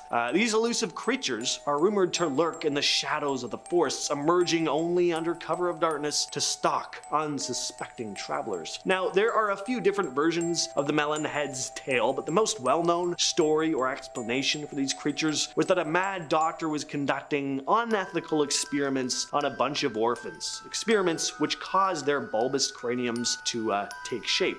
At one point, the orphans got fed up with being experimented on, and they hated their melon bulbous dumb heads, and they banded together, killing the mad scientist before setting his home on fire and running off into the woods. Sightings and encounters of melonheads, though, continue to be reported to this day. Cleveland is also said to have some creepy paranormal stuff going on, mostly from the supposedly haunted Franklin Castle, which is said to be Ohio's most haunted house. The Franklin Castle is a towering structure with a dark and mysterious past. Built in the late 19th century, Franklin Castle has long been rumored to be haunted by restless spirits. Stories of tragedy, death, and mystery surround it. Legend has it that the castle's original owner, Haynes Tideman, suffered multiple personal losses within its walls, leading to rumors of curses and supernatural stuff going on. Pretty soon after his family moved in, Tideman's mother died. His sister then died of diabetes, and over the next 3 years, more and more of his siblings died prematurely. Only 2 of the 6 actually made it to adulthood, so it's really no wonder why the place is said to have some darkness lingering in it. Over the years, visitors and residents have reported strange sounds, apparitions, and unexplained phenomena within the castle. Despite renovations and changes in ownership, one thing has always stayed the same: the paranormal activity. Next up on the list is Put-in Bay. Now, Put-in Bay, Ohio may be known for its sunny shores and summer fun, but lurking beneath the surface, there's some creepy stuff going on. From what I've read, there are 3 major haunted hotspots. First up, we have the Park Hotel. This hotel has stood since the late 1800s, and it's seen its fair share of guests come and go. Also means there's a lot of history, some of it dark. Some visitors have reported more than just creaky floorboards and old-fashioned charm. Rumor has it that the Park Hotel is haunted by the ghost of a young woman who tragically fell to her death from one of the upper floors. Guests have reported strange noises, flickering lights, and even sightings of a figure wandering the halls late at night. Next, there's the Dollar House, a Victorian mansion. Legend has it that the original owner, Valentine Dollar, was involved in some shady dealings during Prohibition, including smuggling alcohol and hiding it in secret passages throughout the house. And today, visitors claim to hear whispers and footsteps echoing through the empty rooms, as if the ghosts of Dollar's past are still lingering within the walls. Then there's the Crow's Nest, a historic home that sits on a cliff overlooking Lake Erie. This mansion was once owned by Jay Cook, a banker and financier, but there's a tragic tale of one of Cook's daughters that's left its mark on the property. The story goes that the young girl fell to her death from one of the windows, and her ghost is said to still haunt the grounds, appearing as a fleeting figure in white. Moving on to Marietta, Ohio next, a charming town that also has its fair share of ghost stories, and most of the scary stuff happens at Hotel Lafayette. This hotel was built in the late 1800s. Over the years, guests and staff reported strange occurrences and unexplained phenomena while staying there, leading many to believe that the hotel is haunted by spirits. One of the most famous ghostly residents of the Hotel Lafayette is said to be a woman named Sarah, who reportedly took her own life in one of the rooms, and guests have reported hearing disembodied cries, footsteps, and even seeing apparitions wandering the halls late at night. Others have claimed to feel an eerie presence or sudden drops in temperature, but Sarah isn't the only ghost rumored to haunt the Hotel Lafayette. Some guests have reported encountering the spirit of a young girl who plays tricks on unsuspecting visitors by moving objects or flickering lights. A real brat of a ghost. But at least she's still having fun in the afterlife, so props to her. Next up, we have another kind of Chernobyl-like Ohio small town, Cheshire. Only a handful of people still call this place home. At one time, this was a bustling town, but barely anyone lives there at this point, and that's because of the environmental hazards caused by a nearby power plant. The plant emitted a thick, sooty residue and chemical fogs that would blanket the town sporadically. Obviously, not at all safe for residents to live in that kind of condition, so many abandoned their homes and started new lives in other places. Eventually, the power company responsible for the pollution was compelled to just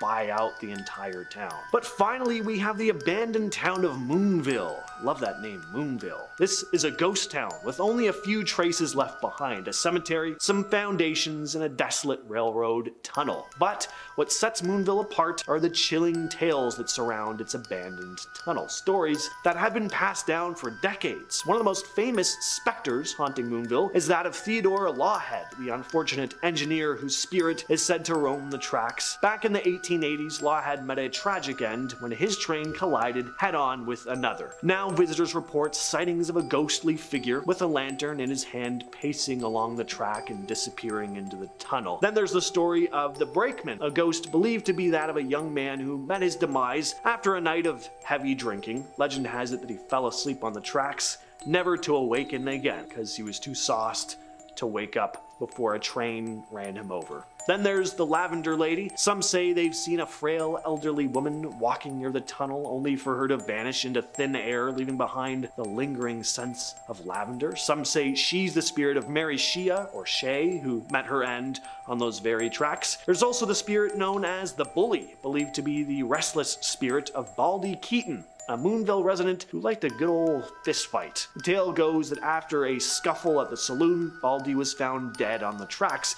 As for how he died, no one knows for sure, but now his ghost is said to loom above the tunnel, glaring at unsuspecting visitors and even pelting them with stones. We're gonna kick things off with Loveland.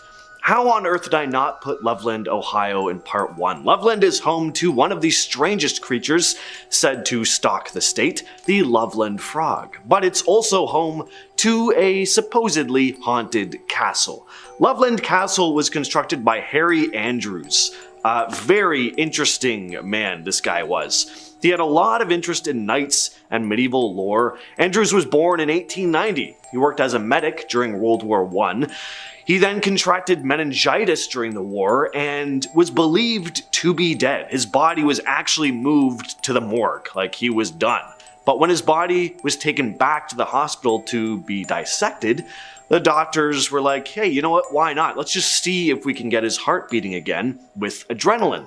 Miraculously, it worked. Andrews, who'd now spent a whole bunch of time in Europe and then almost died, was now even more into medieval history and returned home with this newfound determination to build his very own castle. Eventually, he constructed Loveland Castle along the banks of the Little Miami River. Andrews then moved into the castle, where he lived until he died in 1981. Today, the castle is the headquarters for the Knights of the Golden Trail, an organization Andrews started dedicated to upholding the principles of knighthood, but Harry Andrews' spirit is said to still roam the castle grounds. Objects will mysteriously disappear or move, and voices are heard echoing through the corridors. And as I said at the top, of course, Loveland's supernatural reputation doesn't end with this castle. One of the most famous legends is that of the Loveland frog, or frogs. There have been multiple large frog-like creatures spotted near the Little Miami River over the years. Next up, we have Ashtabula, which is said to be haunted by the spirits of a tragic train disaster. So on December 29, 1876, the Pacific Express No. 5 crossed the Ashtabula Bridge, but because of particularly cold weather and structural weaknesses, the bridge collapsed, sending the train plummeting into the icy river below, and in the end 98 people died. The scene must have been absolutely horrific, with rail cars crashing into each other and igniting in flame, and firefighters were unable to put out the flames, so people just cried out in pain and horror as they were consumed by fire, trapped in the wreckage.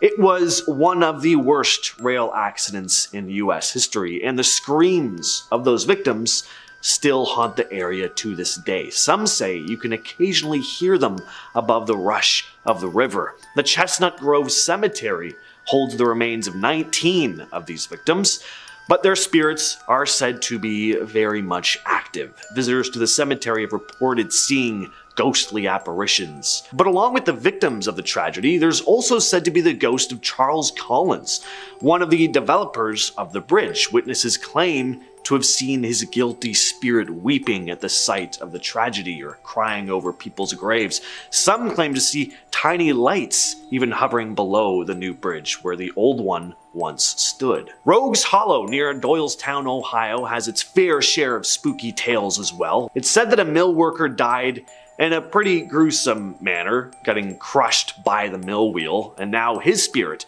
is said to guard the area, keeping outsiders at bay. Then there's the eerie tale of the headless horse and the ghost oak tree. So at one time there was a large oak tree near Route 65, and one of its branches hung so low that riders on horseback had to duck as they passed under it. Well, one story goes that the branch was weighed down extra low with ice, and a poor horse just ran into it at top speed, lobbing off its head.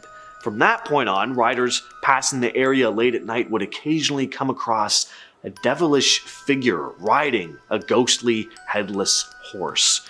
Next up, we have Oxford, Ohio, which has one of the coolest ghosts, a phantom motorcyclist. So the story goes that back in the 40s, there was this farmer's daughter. She was head over heels for this guy who was a bit of a James Dean type, leather jacket, motorcycle, very rebellious. Also a lot like me, minus the motorcycle, the leather jacket, and the rebellious part. His name was James, that's the similarity. And her father was not too thrilled about their relationship. He thought the guy was trouble, and he probably wasn't wrong. He forbade his daughter from seeing him, so to avoid her father's disapproval, they met up in complete secret, usually late at night when the coast was clear, and when it was, the girlfriend would flash the porch light 3 times as a signal for him to come over. Well, one night, the boyfriend decided he wanted to take their relationship to the next level and propose. He saw the 3 flashes and revved up his motorcycle, racing towards her house to pop the question, but as soon as he sped down the road, he lost control of his bike, crashing into a barbed wire fence. And ever since, people claim they've seen this mysterious light flickering in the distance along the road where he crashed, said to be the spirit of the phantom motorcyclist, still trying to reach his girl's house to ask for her hand in marriage. Next on the list is Chillicothe, where there were a series of mysterious disappearances between 2014 and 2015. Now, it all began in the spring of 2014 when Charlotte Trago vanished without a trace. Trago, who had struggled with addiction, was a mother of 2, and she remains missing to this day. Shortly after Trago's disappearance, another woman, Tamika Lynch, who was a friend of Trago's, went missing as well. Her body was discovered 3 weeks later by kayakers. It's pretty obvious there was foul play, but the official cause of her death was deemed inconclusive. Then there was the disappearance of Wanda Lemons in November of 2014. She's also never been found. On Christmas Day 2014, Shasta Hemmelrich went missing. Her body was later recovered from the Scioto River. Authorities claim she took her own life, but her family, as well as many others, think someone took it from her. Then there was the disappearance and discovery of Tiffany Sayers' body in May 2015. Her remains were found in a creek covered by a sheet. And the final victim, Timberly Claytora's body, was found near an abandoned building. She died at the hands of a firearm. And the case just would have been handled completely differently if these women hadn't been battling addiction. That was the one thing connecting all these. They were all involved in that world. And there's just this kind of lax attitude when it comes to situations like this, unfortunately, where authorities are like, well, you know, they're part of that world. This is just what happens. So it really hasn't got the attention that it deserves. Now we move on to the town of Lancaster. Here, there used to be a home with an incredibly dark past, the Mudhouse Mansion. So the mansion's origins go back to the mid-19th century when it was built as a grand estate for a wealthy family. But as time went on, the home fell into disrepair and eventually it was abandoned and left to decay. And over the years, all these urban legends started to form around it. One of the most infamous stories is that the family had actually died in the mansion. Some versions of the tale claim that they were killed by an unknown assailant. Others go that they'd been driven to madness by some sinister force lurking within the mansion's walls. The Mudhouse Mansion was even said to be the birthplace of Bloody Mary herself. The mansion was demolished in 2015, but some folks will still claim to see ghostly figures of the mansion's former residents wandering the grounds, forever trapped in a limbo between the worlds of the living and the dead. Alright, one of the strangest unsolved mysteries in Ohio has to be the Circleville Letters case. Now I'm going to paraphrase here because there's a lot of detail. We could probably do an entire video about this case alone, but I'll go over it. It all started in 1976. Residents of Circleville started receiving these unsettling, threatening letters containing all these intimate details of their personal lives. The letters were postmarked from Columbus, Ohio, but there was no return address. One of the receivers of these letters was Mary Gillespie, a bus driver. She was accused in one of these letters of having an affair with the school superintendent, and the letters just kept coming in from this unknown sender. Then, Mary's husband, Ron, also became a target. He received a chilling ultimatum to end his wife's supposed affair or face dire consequences: death. Ron was found dead in his pickup truck after a mysterious phone call which had seemingly confirmed his suspicion about the letter writer's identity. He'd left in his pickup truck with a firearm but was found dead soon after, having crashed into a tree. Now, authorities ruled Ron's death an accident, but then the letters continued. A number of residents received letters saying that Sheriff Dwight Radcliffe, who had investigated Ron's death, had been involved in a cover-up. At one point, this mysterious writer even planted threatening signs along Mary Gillespie's bus route, one of which she went to take down, only to find out it'd been booby-trapped. If Mary had pulled the sign down in a particular way, a small pistol would have fired at her. Now, one man was arrested, Paul Freshore, but it's never been 100% verified that he was behind these letters. Eventually, he got out on parole. Case is still a mystery to this day. In the Hills and Dales Metro Park in Kittering, Ohio, there's a structure with a very shadowy past, the Haunted Witch's Tower, also known as Frankenstein's Castle. It was completed in 1941, and this 30-foot tall tower was constructed by boys with the National Youth Administration using salvaged stone. Its purpose was to provide panoramic views of the community country club, with its lookout platform offering vistas stretching up to 15 miles.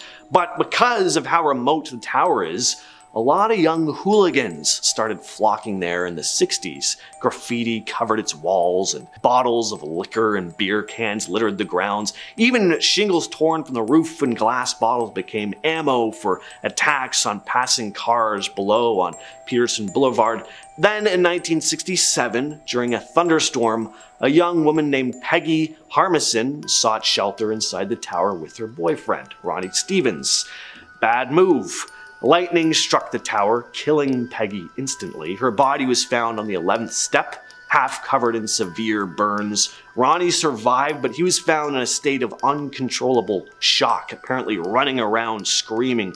And ever since that night, there have been stories about the ghost of Peggy haunting the tower. Alright, let's switch things up with a haunted golf club. You don't hear about haunted golf clubs very often. Legend has it that in the 60s, a bride fell from a balcony at Oakhurst Golf Club in Grove City, Ohio, and her ghost is said to haunt the establishment to this very day. One of the most frequently reported sightings involves the ghostly figure of a woman dressed in white, believed to be the ghost of the bride. The upstairs kitchen, located near the ballroom where events are held, is said to be a hotspot for paranormal activity. Employees have reported hearing unexplained sounds of pots and pans clanging and knocking late at night, only to discover that items have been mysteriously rearranged by morning. Alright, we're finishing things off today with Minerva. It all began in August of 1978 when the Caton family reported encountering a strange creature near their home. According to the Catons, they were enjoying a quiet evening when they heard unusual noises coming from outside. They came face to face with this towering ape-like creature standing over 7 feet tall. The creature reportedly had shaggy dark fur covering its body, it had glowing red eyes, and emitted this foul odor. The Catons quickly ran back to the safety of their home and phoned the cops. In the days that followed, all these other sightings of a mysterious creature were reported by other residents of Minerva. Witnesses described similar encounters with a large, hairy beast lurking in the shadows, but none of the stories were scarier than the Catons, who said the creature returned to their property several times, hurling rocks at their home, staring at them through their kitchen window, and even killing their dog. It's one of the most violent Bigfoot cases ever reported. We're starting things off with Miamisburg in Montgomery County, which has some pretty spooky spots, including an Arby's. All kinds of disturbing stuff is said to go on at this fast food joint. Employees closing up for the night alone have said they've heard laughter coming from the basement, only to find no one there. Some will also report having their hair pulled by some unseen force. There's also a ghostly man who sometimes is seen staring into the oven during opening or closing hours.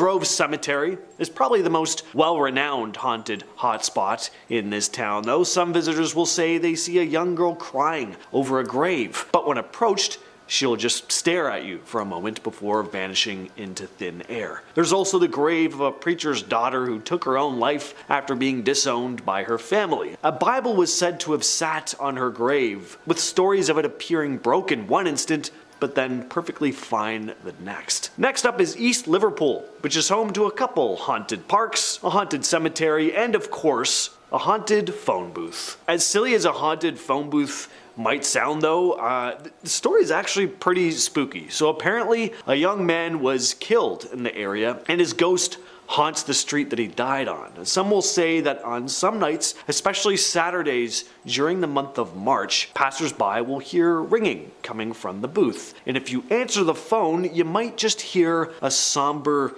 ghostly voice on the other end telling you to look across the street. And if you do, you just might see a headless young man waving before vanishing into the shadows. Now we move on to Sandusky, Ohio, which has a few notoriously haunted spots. One is the Sandusky County Historic Jail and Dungeon. This place, which was built in the 1840s, is no longer a jail or a dungeon, or I guess it technically is a dungeon and a jail, but it's just not operating as one. There are tours of the place though, and the staff and many people who visit claim to have experienced some pretty eerie stuff. Something that's said to happen every so often has to do with the courthouse security system. So sometimes at around 2 or 3 in the morning, the motion alarm just goes off, detecting someone or something outside the dungeon door. Whatever it is will then make its way up the steps to the first floor of the courthouse. Now I say whatever it is because when security cameras get checked, there's usually no one in the footage. But on rare nights, there is a shadowy figure with a brimmed hat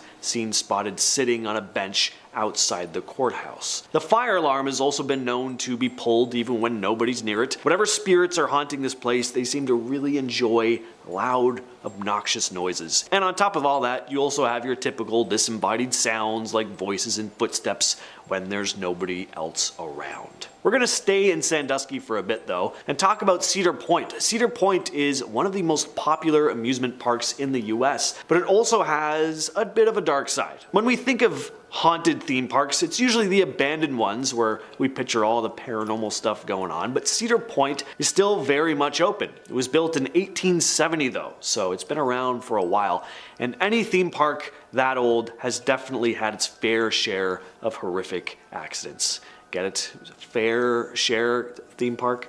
Alright, one of the most haunted attractions was the Frontier Town Carousel, which is no longer there, but people would often claim to catch a glimpse of a ghostly woman riding one of the horses. She's said to be the wife of the man who carved the horses on the carousel. He'd killed her after finding out that she was cheating on him with a jockey, so now her spirit is attached to the carousel, coming out at midnight to ride a fake horse every full moon, which she's probably not too plussed about. For a woman who really seemed to like being around horses, a wooden one probably just doesn't cut it. Not to mention that she's stuck in a pretty boring ride that was built by the dude who shot her to death. So there's also that. Next on the list we have the town of Worcester. You thought the haunted Arby's was intriguing? Try the haunted Pizza Hut in this town. Yeah, you can't even grab a slice of pizza in Ohio without something paranormal or weird happening. I'd love to do a road trip through Ohio visiting every haunted fast food restaurant actually. Could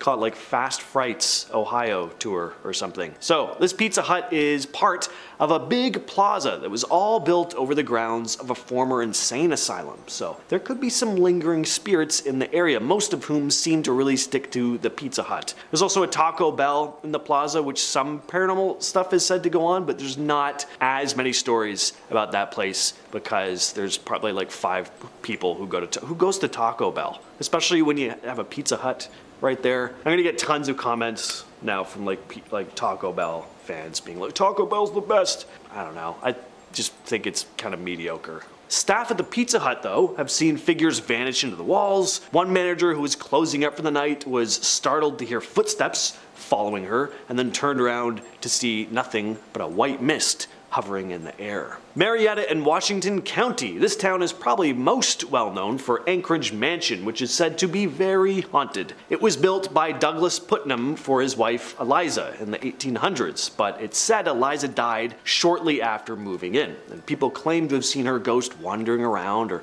peeking out of windows. Later on, the mansion was turned into a nursing home, where residents also reported seeing Eliza's ghost. Some say there are secret tunnels under the mansion as well, maybe from the Underground Railroad, but nobody really knows if they're haunted as well, but it's Ohio, so I'm presuming they are. Marietta is also home to a haunted Comfort Inn, where the televisions are known to turn off and on by themselves, doors open and close on their own, and guests will occasionally wake up with the feeling of cold hands on their body, luckily to find that no one is there in the room with them. I'd rather have a ghost in my room than a chilly intruder. Again, in Washington County, we have the village of Fredericksburg, which is home to Robin Industries, which does custom molding for rubber and plastic components. It was formerly the Fredericksburg pottery site, which had a pretty dark past, and the building is rumored to be haunted by multiple spirits. There were 2 major tragic events at Fredericksburg pottery site, including 2 devastating fires and a fatal train accident that took the lives of 12 people. So employees at the site have reported some pretty eerie encounters, like feeling sudden cold spots. Now, I usually kind of roll my eyes at when people say cold spots. It's like, all right, spot's cold, whatever. But these are extra strange because staff will report feeling them behind machinery that runs at extremely high temperatures. One story involves the ghost of a man blamed for the train derailment, who is said to show up in the mold room. In the shipping room, sightings of an older gentleman believed to be the former mayor who witnessed the tragic train accident have also been reported. Then there's the apparition of an elderly woman who's been seen swinging doors open and shutting off machinery. The stairwell leading to the office is said to be guarded also by a spirit, with one employee experiencing a strong stench and then a sudden gust of wind that nearly knocked her down the stairs. And unless someone was eating some bad burritos from Taco Bell that day, I think it might have been a ghost. So I know we've covered Dayton, Ohio already, but I didn't mention the Wright-Patterson Air Force Base, which is said to be one of the most haunted spots in the state. It's even been featured on Ghost Hunters. One eerie story involves the ghost of a young Vietnamese boy believed to have perished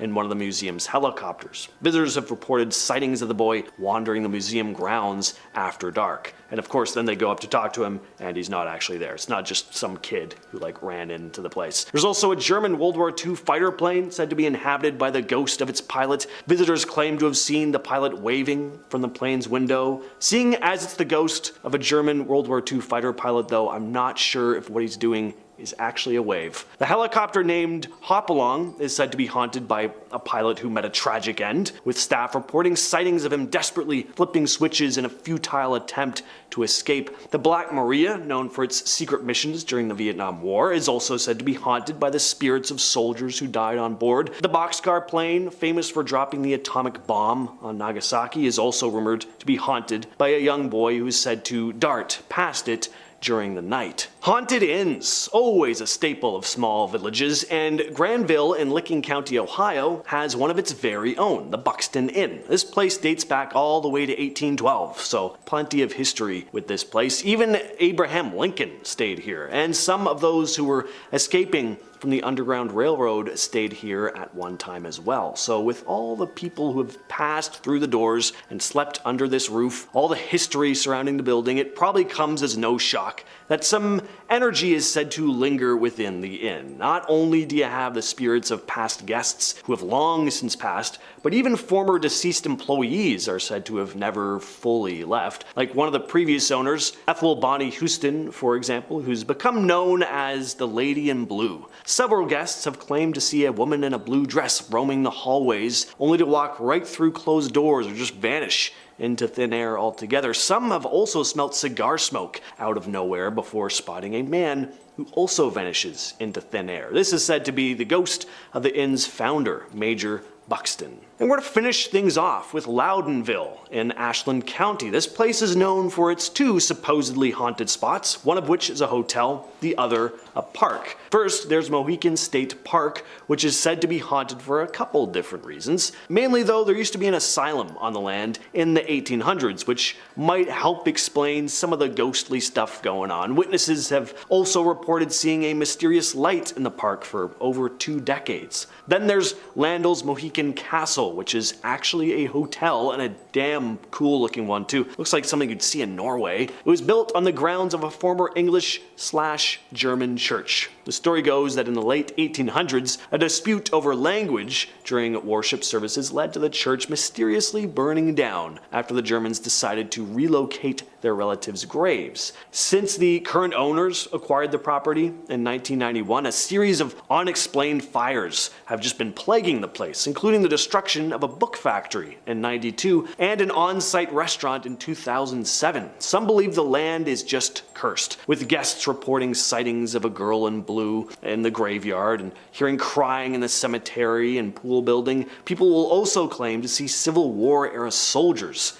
in their rooms. Newbury Airplane Boneyard. In Newbury, Ohio, resident Walter Saplata hosted a collection of military aircrafts from the 50s, 60s, and 70s. Though often called an airplane graveyard, Walter would have preferred the term sanctuary, as he was saving the aircrafts from being turned into scrap metal. The sanctuary featured approximately 20 stray aircrafts that Walter collected from his scrapyard job in Cleveland, junking thousands of warplane engines that were declared surplus, according to his son Wally Saplata in a November 2007 issue of Air and Space magazine. Walter used to open his property to the public, but in recent years, the aircraft boneyard has been kept private. He passed away in November 2010, and today it is unclear what remains of the aircraft graveyard. Number 9. Geauga Lake Amusement Park. What was once the world's largest theme park is now an overgrown land of decaying roller coasters, empty concession stands, and abandoned ticket booths. In 1925, the park cemented its place in amusement park history when the Big Dipper roller coaster was built. At the time, it was the largest roller coaster ever built, but soon tragedy struck. Following all of its success, the park experienced some setbacks. In 1942, the park was hit by a tornado, 6 people were injured, and the park experienced a lot of structural damages, around $50,000. Further tragedy struck in 1952 when a massive fire engulfed parts of the park, destroying many key features of the park, including the famous dance hall, the theater, the roller rink, and the bowling alley, amounting to $500,000 in damages. From 2000 to 2004, the park was expanded and became Six Flags Ohio. From 2004 to 2007, it became known as Geauga Lake again under the ownership of Cedar Fair. But on September 21st, 2007, Cedar Fair announced that the park would not be reopening, and it has been abandoned ever since. Number 8. Cincinnati's abandoned subway. In the 20th century, Cincinnati decided to build a subway system after canals quickly became even more of a nuisance than they had been when they were bringing in trade. The plan was made in 1912 to build a 16-mile rapid transit rail system in a loop around the city, with a branch undergoing and heading downtown. More than 80% of the people of Cincinnati said yes to the new railway, but work on it didn't start until after World War I on January 28, 1920. Despite several delays, the 2-mile underground portion of the subway was completed in 1923. Proposals came and went in the 30s, but none were implemented. A 1948 study finally ended the Cincinnati subway for good, though efforts to do something with the tunnels have been constantly ongoing for more than half a century. Ideas have included a bomb shelter, a shopping and nightlife district, a massive wine cellar, and more rapid transit. The latest proposal is for another subway. I-75 was built, destroying a large segment of the underground passage, but one of the city's best-kept secrets is the fact that sections of the original subway still remain, including all 4 of the stations put in during initial construction. Today, all these passages are sealed off, and they are used by Cincinnati Waterworks only. Most of the entrances have been gated or concreted over. Now, access is both illegal and extremely difficult, and no people, this is not a challenge. Number 7. Chippewa Lake Park. Tucked away in the Medina County, there's a rusted, lost, forgotten Ferris wheel. What was once Chippewa Lake Park is now just a few piles of amusement park ruins and the lone Ferris wheel. From 1878 to 1978, the amusement park was a popular, thriving destination for family entertainment. It closed after the final owner, Continental Business Enterprises, closed it due to lack of attendance. After the park's closure, its rise and structures were left largely untouched and unmaintained for over 40 years. Today, remnants of it creepily stand abandoned, rusted, and long forgotten. And fun fact, in 2008, a cast and crew from Los Angeles filmed the horror film Closed for the Season there. Number 6. Kerr's Run Colored School. This schoolhouse for Black American children is one of the oldest remaining in southeastern Ohio. Currently, it's boarded up and overgrown with brush. The school educated children from the 1st to 8th grade, including James Edwin Campbell and James McHenry Jones, 1st and 3rd presidents of what is now West Virginia State University. The school remained in operation from the late 1880s through the early 1900s, and in 2007, a historical marker was added to the school's site. The sign briefly documents the history and legacy of the school. Now, the school is right beside an old church, and you can visit outside, but you shouldn't try to enter either building as they are in unsafe condition. Number 5.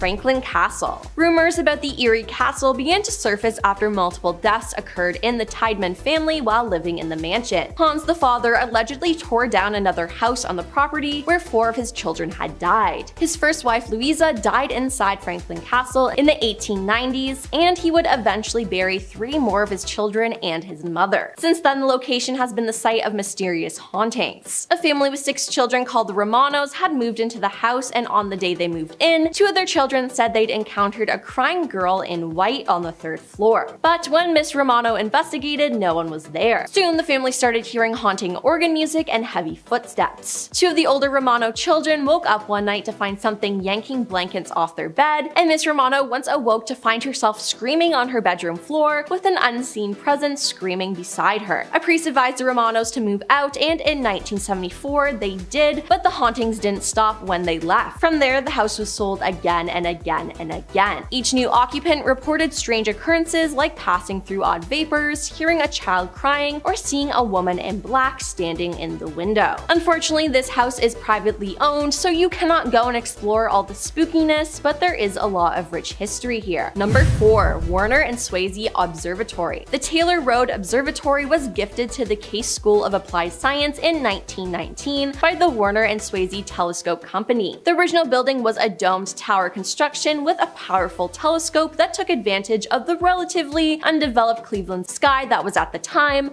much more free of light pollution. The site continued to develop in the decades, growing with more buildings and facilities, but unfortunately by 1950, the growth of the nearby city was shining too much ambient light into the night sky, and the telescope had to be moved to a new location in Arizona. The Taylor Road facility continued to conduct astronomical research in the 1970s, but the site was completely abandoned in 1982. Vines and decay accumulated on the walls as time and neglect took their toll on the observatory. However, it was finally repurchased in 2005 by real estate mogul Nair Al-Mahid, who planned on returning the site into a luxury home. Unfortunately, his renovation didn't happen because in 2007 he was convicted of fraud and sent directly to jail. Today, the observatory continues to stand off Taylor Road, and it's best not to trespass and enter the building though because the area is unsafe. Number 3. The Peters Cartridge Company. The Peters Cartridge Company was once an integral part of the local munitions production industry, but now the factory is abandoned. Built in the 1860s, a large building complex was established to support the Peters Cartridge Company. The factory began producing shot and cannonballs for the Union Army during the Civil War, and then continued to produce American munitions into the 1950s. The factory had a lot of accidents though. In 1890, several train cars loaded with gunpowder collided and exploded, ending the lives of 20 factory workers. There were a number of fires and machinery accidents as well, leaving employees maimed and physically disabled. Before the factory finally closed, the site was repurposed to press vinyl for Columbia Records, but eventually nothing was made of the tall brick buildings. As the factory buildings are extremely decayed, local police supervised the Peters Cartridge Company closely. Urban exploration is not advised as floorboards are rotten and elevator shafts are empty in the buildings. Number 2. Helltown. Yep, you heard that right. Why anyone would want to go to Helltown with a name like that, I have no clue. Founded in 1806, Boston Village, aka Helltown's claim to fame was that it was standing as the oldest village in Summit County. Boston's relatively uneventful life took for a turn for the worst in 1974 when the National Park Service decided that Boston Township would be the new home for a new national park and began buying the properties of its longtime residents. The empty homes were boarded up and adorned with US no trespassing signs. But then the government quickly fell behind on its plan to create the park, and the village sat neglected. The hellish aura of the area only continued to grow when rangers visiting the site became ill and covered in rashes. It was soon discovered the dump was highly polluted with toxic chemicals improperly disposed of. Also in the village there is a church which is said to have been built by Satanists, complete with upside down crosses. There's an abandoned bus that is said to be host to a lingering ghost, and maybe the most outlandish of all, there is talk of mutants who were created by the chemical spill, including a monstrous snake known as the Peninsula Python. And coming in at number 1, Lima Tuberculosis Hospital. The Lima Tuberculosis Hospital was a tuberculosis sanatorium built in 1911 to deal with the leading causes of death in the United States in the early 20th century. Opening in 1911, it held 24 beds originally and was remodeled in 1927 to hold 158 beds. beds. The capacity changed to 138 patients after an additional remodel occurred in 1957. The hospital was then renamed Ottawa Valley Tuberculosis Hospital in 1960, and by 1970 it was nearly empty. In 1972, the use of the second floor was shuttered and the entire hospital closed its doors in 1973. While the hospital was winding down operation on January 10, 1972, it was agreed that the hospital would be transferred to the Allen County Board of Commissioners. Because of its relatively remote location and the use of hard-to-clean-up substances such as asbestos in the construction of the original 1911 building, the City of Lima did not prioritize demolition of the building. It's rumored to be haunted as well, and around Halloween of 2020, a large surge of trespassing at the site occurred, which led to an increased police presence and crackdown on trespassers. So don't even think of trying to visit. Starting off this list today, we have Armero, Colombia. The story behind this town is a 20th century tragedy that serves as a reminder of the dangers of volcanoes. It's 1985 and Colombia's Nevado del Ruiz, a seemingly peaceful snow-capped volcano, decides that it's showtime. But this isn't your average volcanic eruption with just lava and ash. Oh no, this volcano went all out. The heat from the eruption melted the mountain's glaciers, creating a monstrous lahar, a deadly cocktail of water, mud, rocks, and other debris. Basically, nature's own concrete flood. This wasn't a slow-moving disaster movie scene where you can just run to higher ground. This lahar traveled with the speed and force of a freight train. Now, imagine the town of Armero situated in a valley below this ticking time bomb. Most people were caught off guard as the magnitude of the threat wasn't fully understood or communicated. So when the lahar hit, it was like a scene from a nightmare, obliterating everything in its path and leaving little time for escape. Homes, buildings, and lives were swept away in just moments. Over 25,000 people lost their lives in what would be remembered as one of the deadliest volcanic disasters in the 20th century. This tragic event was a wake-up call on the importance of volcanic monitoring and emergency preparedness, and it just went to show the true power of nature and how crucial it is to respect and understand the warning signs that it gives us. Alright, next up on our list today we have Dhanushkodi. Nestled in the southernmost tip of India, this town was not just any town, it was a bustling port, a bridge between India and Sri Lanka, brimming with life and commerce until disaster struck. Picture the vibrant markets, the sounds of daily life, and the trains chugging away. It was a hub of activity and connection. Then came that fateful day in 1964 when nature unleashed its fury. A ferocious cyclone with winds that roared like the engines of 1,000 trains struck with merciless force. The waves, as tall as mountains, crashed onto the shores, obliterating nearly everything in its path. More than 1,700 lives were lost, families were torn apart, and the town was left in ruins, submerged under the relentless waves. Today, what remains of the town is a spectral landscape. The ruins of the railway station and the church stand eerily, monuments to the town's tragic past. Visitors to this ghost town can't help but feel a chill as they wander through the remnants. Next up on our list today we have Yungay in Peru. Once a buzzing ski resort town cradled in the arms of the breathtaking Peruvian Andes, this town had no idea what was in store for it. It was the kind of place that postcards are made of, with tourists flocking to enjoy its winter sports and local charm. But in 1970,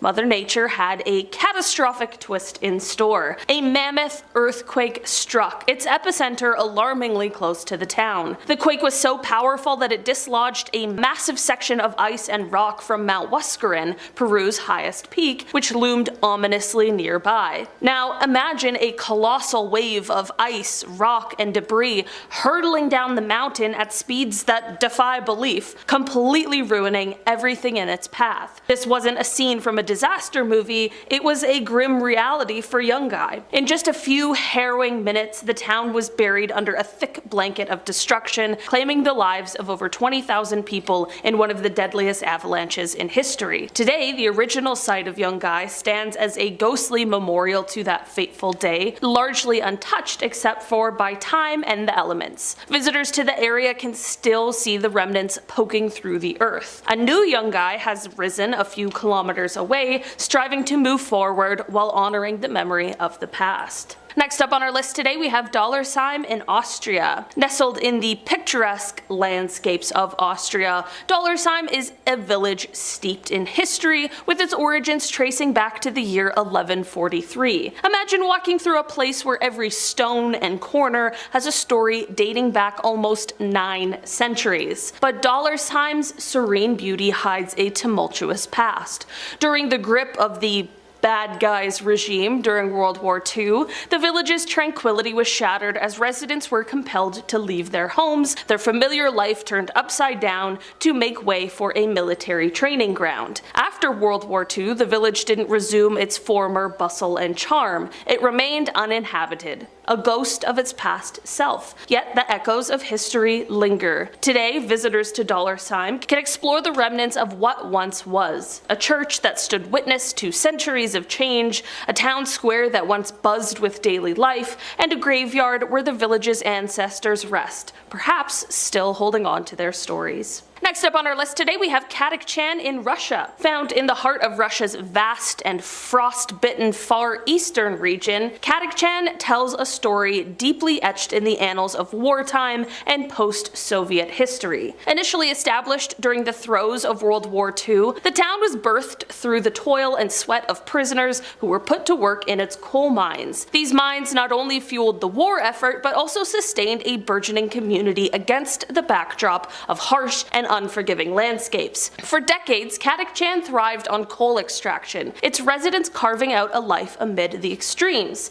However, the dissolution of the Soviet Union marked the beginning of the end for this isolated settlement. Economic turmoil ensued, leading to the closure of one of its lifeblood coal mines in the early 1990s. The town's fate was sealed in 1996 when a tragic explosion wreaked havoc, causing irreparable damage and leading to a mass exodus. By 2010, Kataktchan had become a ghost town, its abandoned buildings and desolate streets standing as eerie testaments to its very turbulent past. Once home to over 10,000 souls, its population plummeted to 0, leaving behind only memories and the chilling silence of abandonment. Today, Kataktchan exists in a peculiar limbo, captivating the curious and the adventurous who venture to explore its ruins, a contrast to the vibrant life it once nurtured. Next up on our list today, we are heading over to Villa Epicuén in Argentina. Imagine strolling through a place that feels like a scene straight out of a post-apocalyptic movie.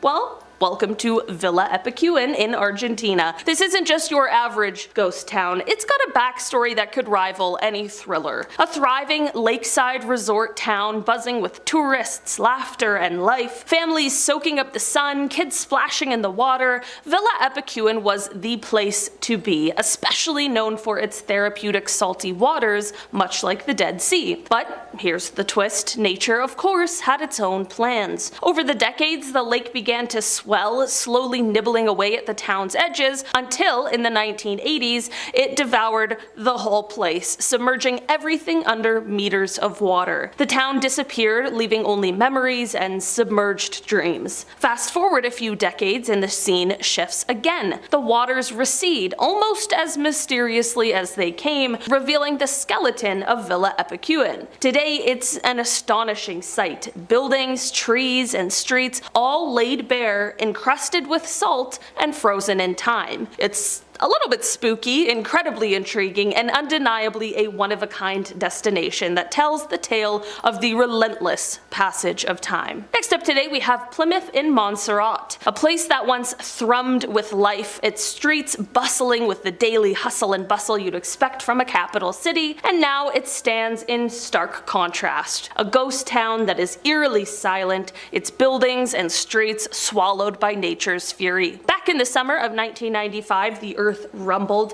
and Montserrat's Soufrière Hills volcano awoke from its slumber, dramatically altering the town's fate. Ash clouds billowed into the sky and molten lava crept through the streets, prompting a mass exodus. By December, the once vibrant town was left deserted, its 4,000 residents seeking safety elsewhere. Though a few brave souls ventured back, hoping to reclaim their lives, the volcano had other plans. In 1997, another fierce eruption forced even these resilient returnees to abandon their homes for good. Today, Plymouth is an uncanny testament to the power of nature, its buildings peeking out from the ashen landscape, a town frozen in time, with a population count that's dropped to an eerie 0. So while you can't really visit Plymouth for a casual stroll or a quick bite, its story continues to fascinate and to resonate. Next up, we are heading over to Tawergha in Libya. Oh, Tawergha. A place with a tale as haunting as a ghost story,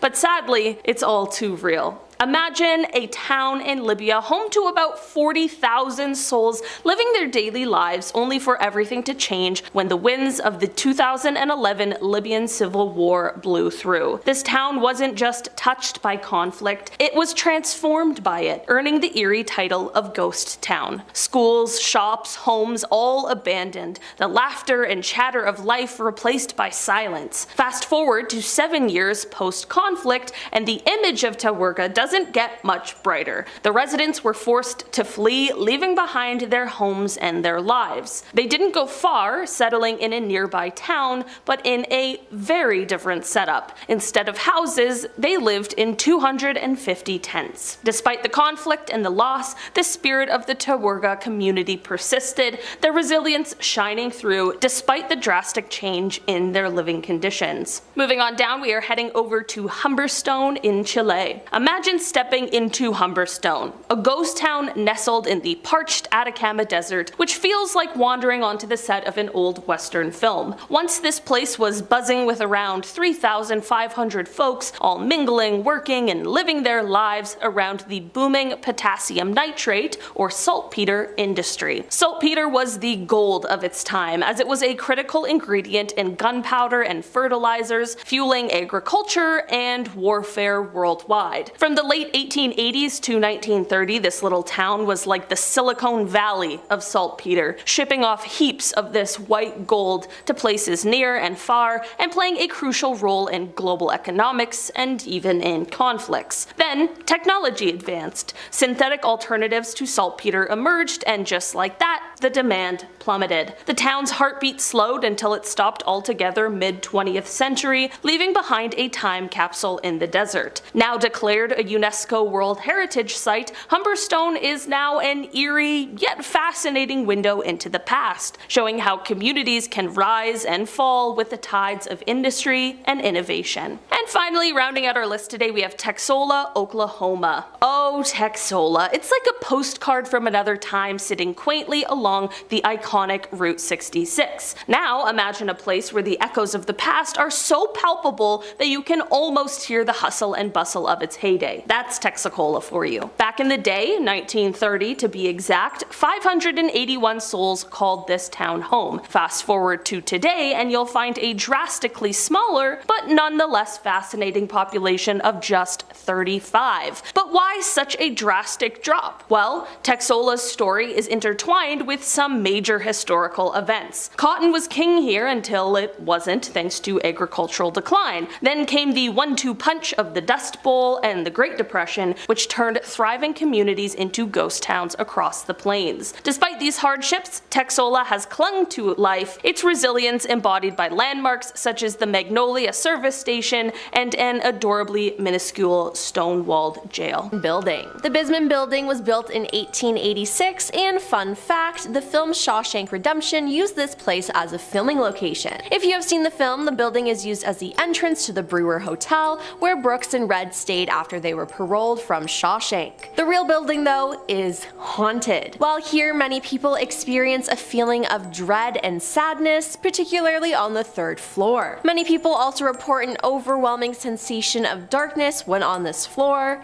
so if I were you, I would just stay away from the 3rd floor in general. Disembodied footsteps, voices, being poked and pushed, black shadows, and dark figures caught in images seems to be something that happens a lot. Spirits of a young girl Ruthie, her aunt, and the spirit of a retired worker who died in an accident before leaving the building are 3 identified spirits that stay here. In past investigations here, investigators have received audible responses to their questions. Yep, the ghosts spoke to them. One piece of audio evidence was when an investigator asked if they could speak to Ruthie, and a voice was caught saying, "Is Ruthie here?" In addition to Ruthie, people have witnessed the spirit of a woman throughout the upper floors, people in Victorian clothing, and the sounds of people working. Number 9. Staley Road. Sometime in the early 1800s, pioneer John Wrench used the services of 3 Staley brothers to build a flour mill. The finished structure was to become the first double-wheeled mill in Ohio. The business flourished, and after several years, John had made enough money to retire and ended up selling his mill to Elias Staley. The mill was then passed down to his brother Andrew and continued to produce flour until 1905. Today, the mill is still standing, and on Staley Road, named for the brothers, winds its way past and through the woods. It has become something of a rite of passage for local teens to drive this road at night to show how brave they are. It's been said that Old Man Staley went on a rampage, ending the lives of many, and is now haunting the road. Motorists say that they often experience unexplained car trouble, and some have even seen Staley's ghost standing next to or even lying in the road. Number 8. The Golden Lamb. As the oldest hotel in Ohio, the Golden Lamb has seen more than its share of famous guests, including Charles Dickens, Mark Twain, Daniel Webster, and 12 American presidents. Yeah.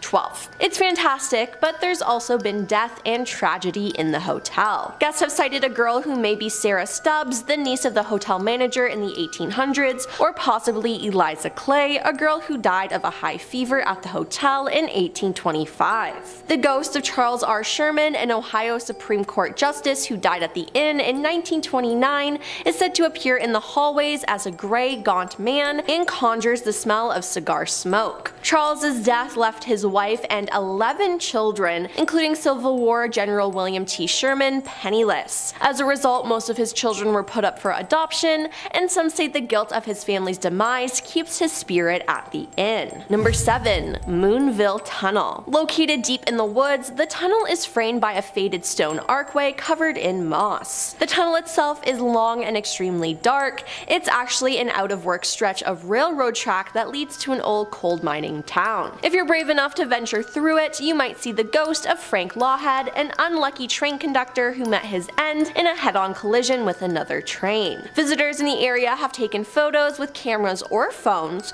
only to look back at them later and notice the pale figure of a man they didn't see before, or phantom train lights blazing at the end of the tunnel. It's also said if you listen carefully, inhale deeply, and blink intermittently, you may encounter spirits from another time. The piercing whistle of a train rounding a curve, the smell of lavender wafting from a woman in an old-fashioned dress, or even the glow of gaslit lantern illuminating the face of the weathered brakeman.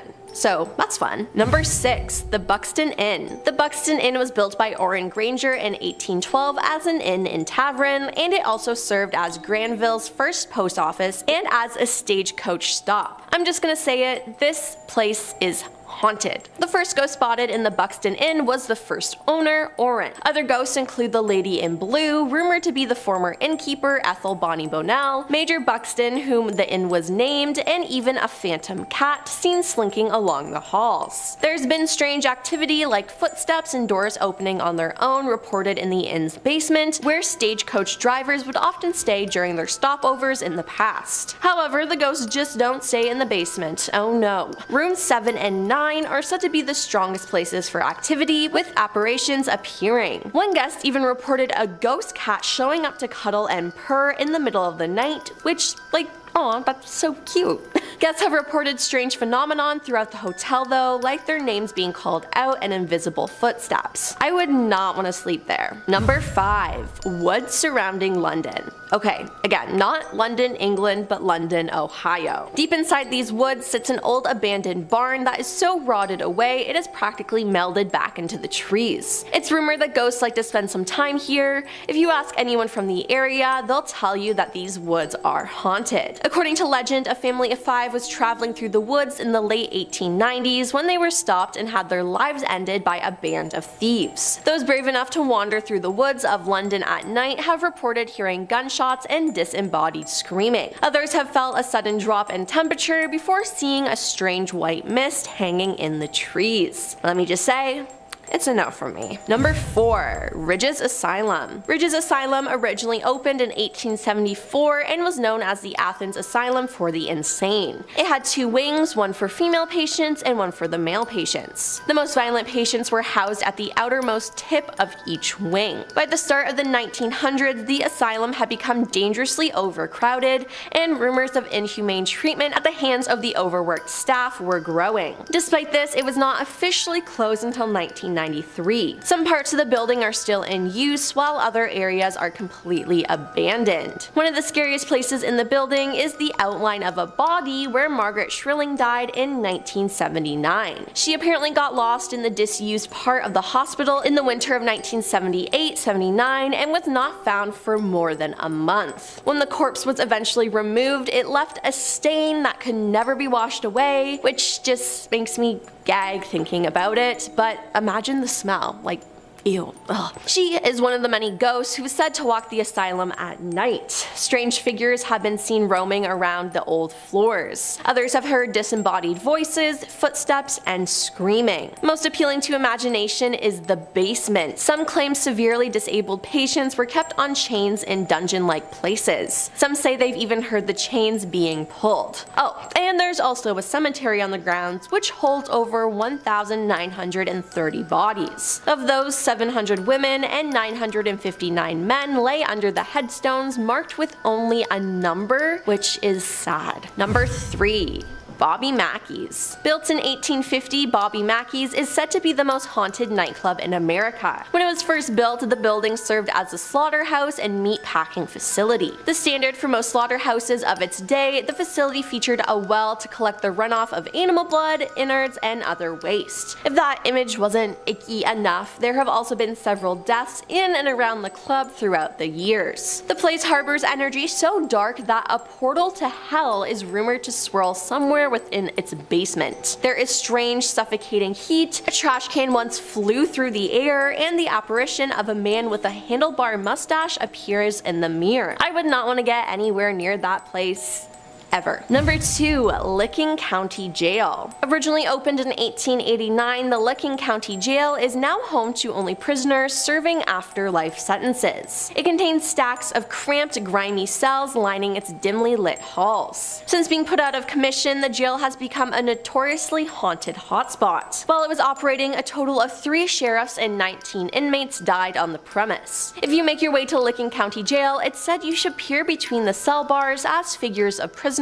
are said to peer back. Visitors have reported hearing cell doors slamming, being touched, whispering in your ear, whistles, the sound of footsteps, some of those being what seems residual, the jingling of keys, screams, and moaning, as well as seeing strange light anomalies, full shadow figures, and photos with unexpected images in them. That sounds absolutely terrifying, and I would not want to go there. And coming in at number 1 is Sedamsville Rectory. The Sedamsville Rectory is a historical building that once served as the home for priests of Our Lady of Perpetual Help Church. Priests of questionable moral character were rumored to live here, if you know what I mean, including a man who was moved around considerably before retiring from the priesthood, leaving some to believe the church was covering up his tendency of mistreating animals. His fellow priests later confessed to hearing strange sounds coming from his bedroom and feeling uneasy in his presence. As the alleged site of the mistreatment, it's no shock that the place has some wicked demonic energy. Reports detail strange howling cries and deep scratches appearing in the flesh of workers. The current owner of the building, Terry Scott, even claimed that she was pushed by an invisible force. The presence was so evil that a priest was called in to perform an exorcism, but his efforts did little to keep the demonic energy at bay,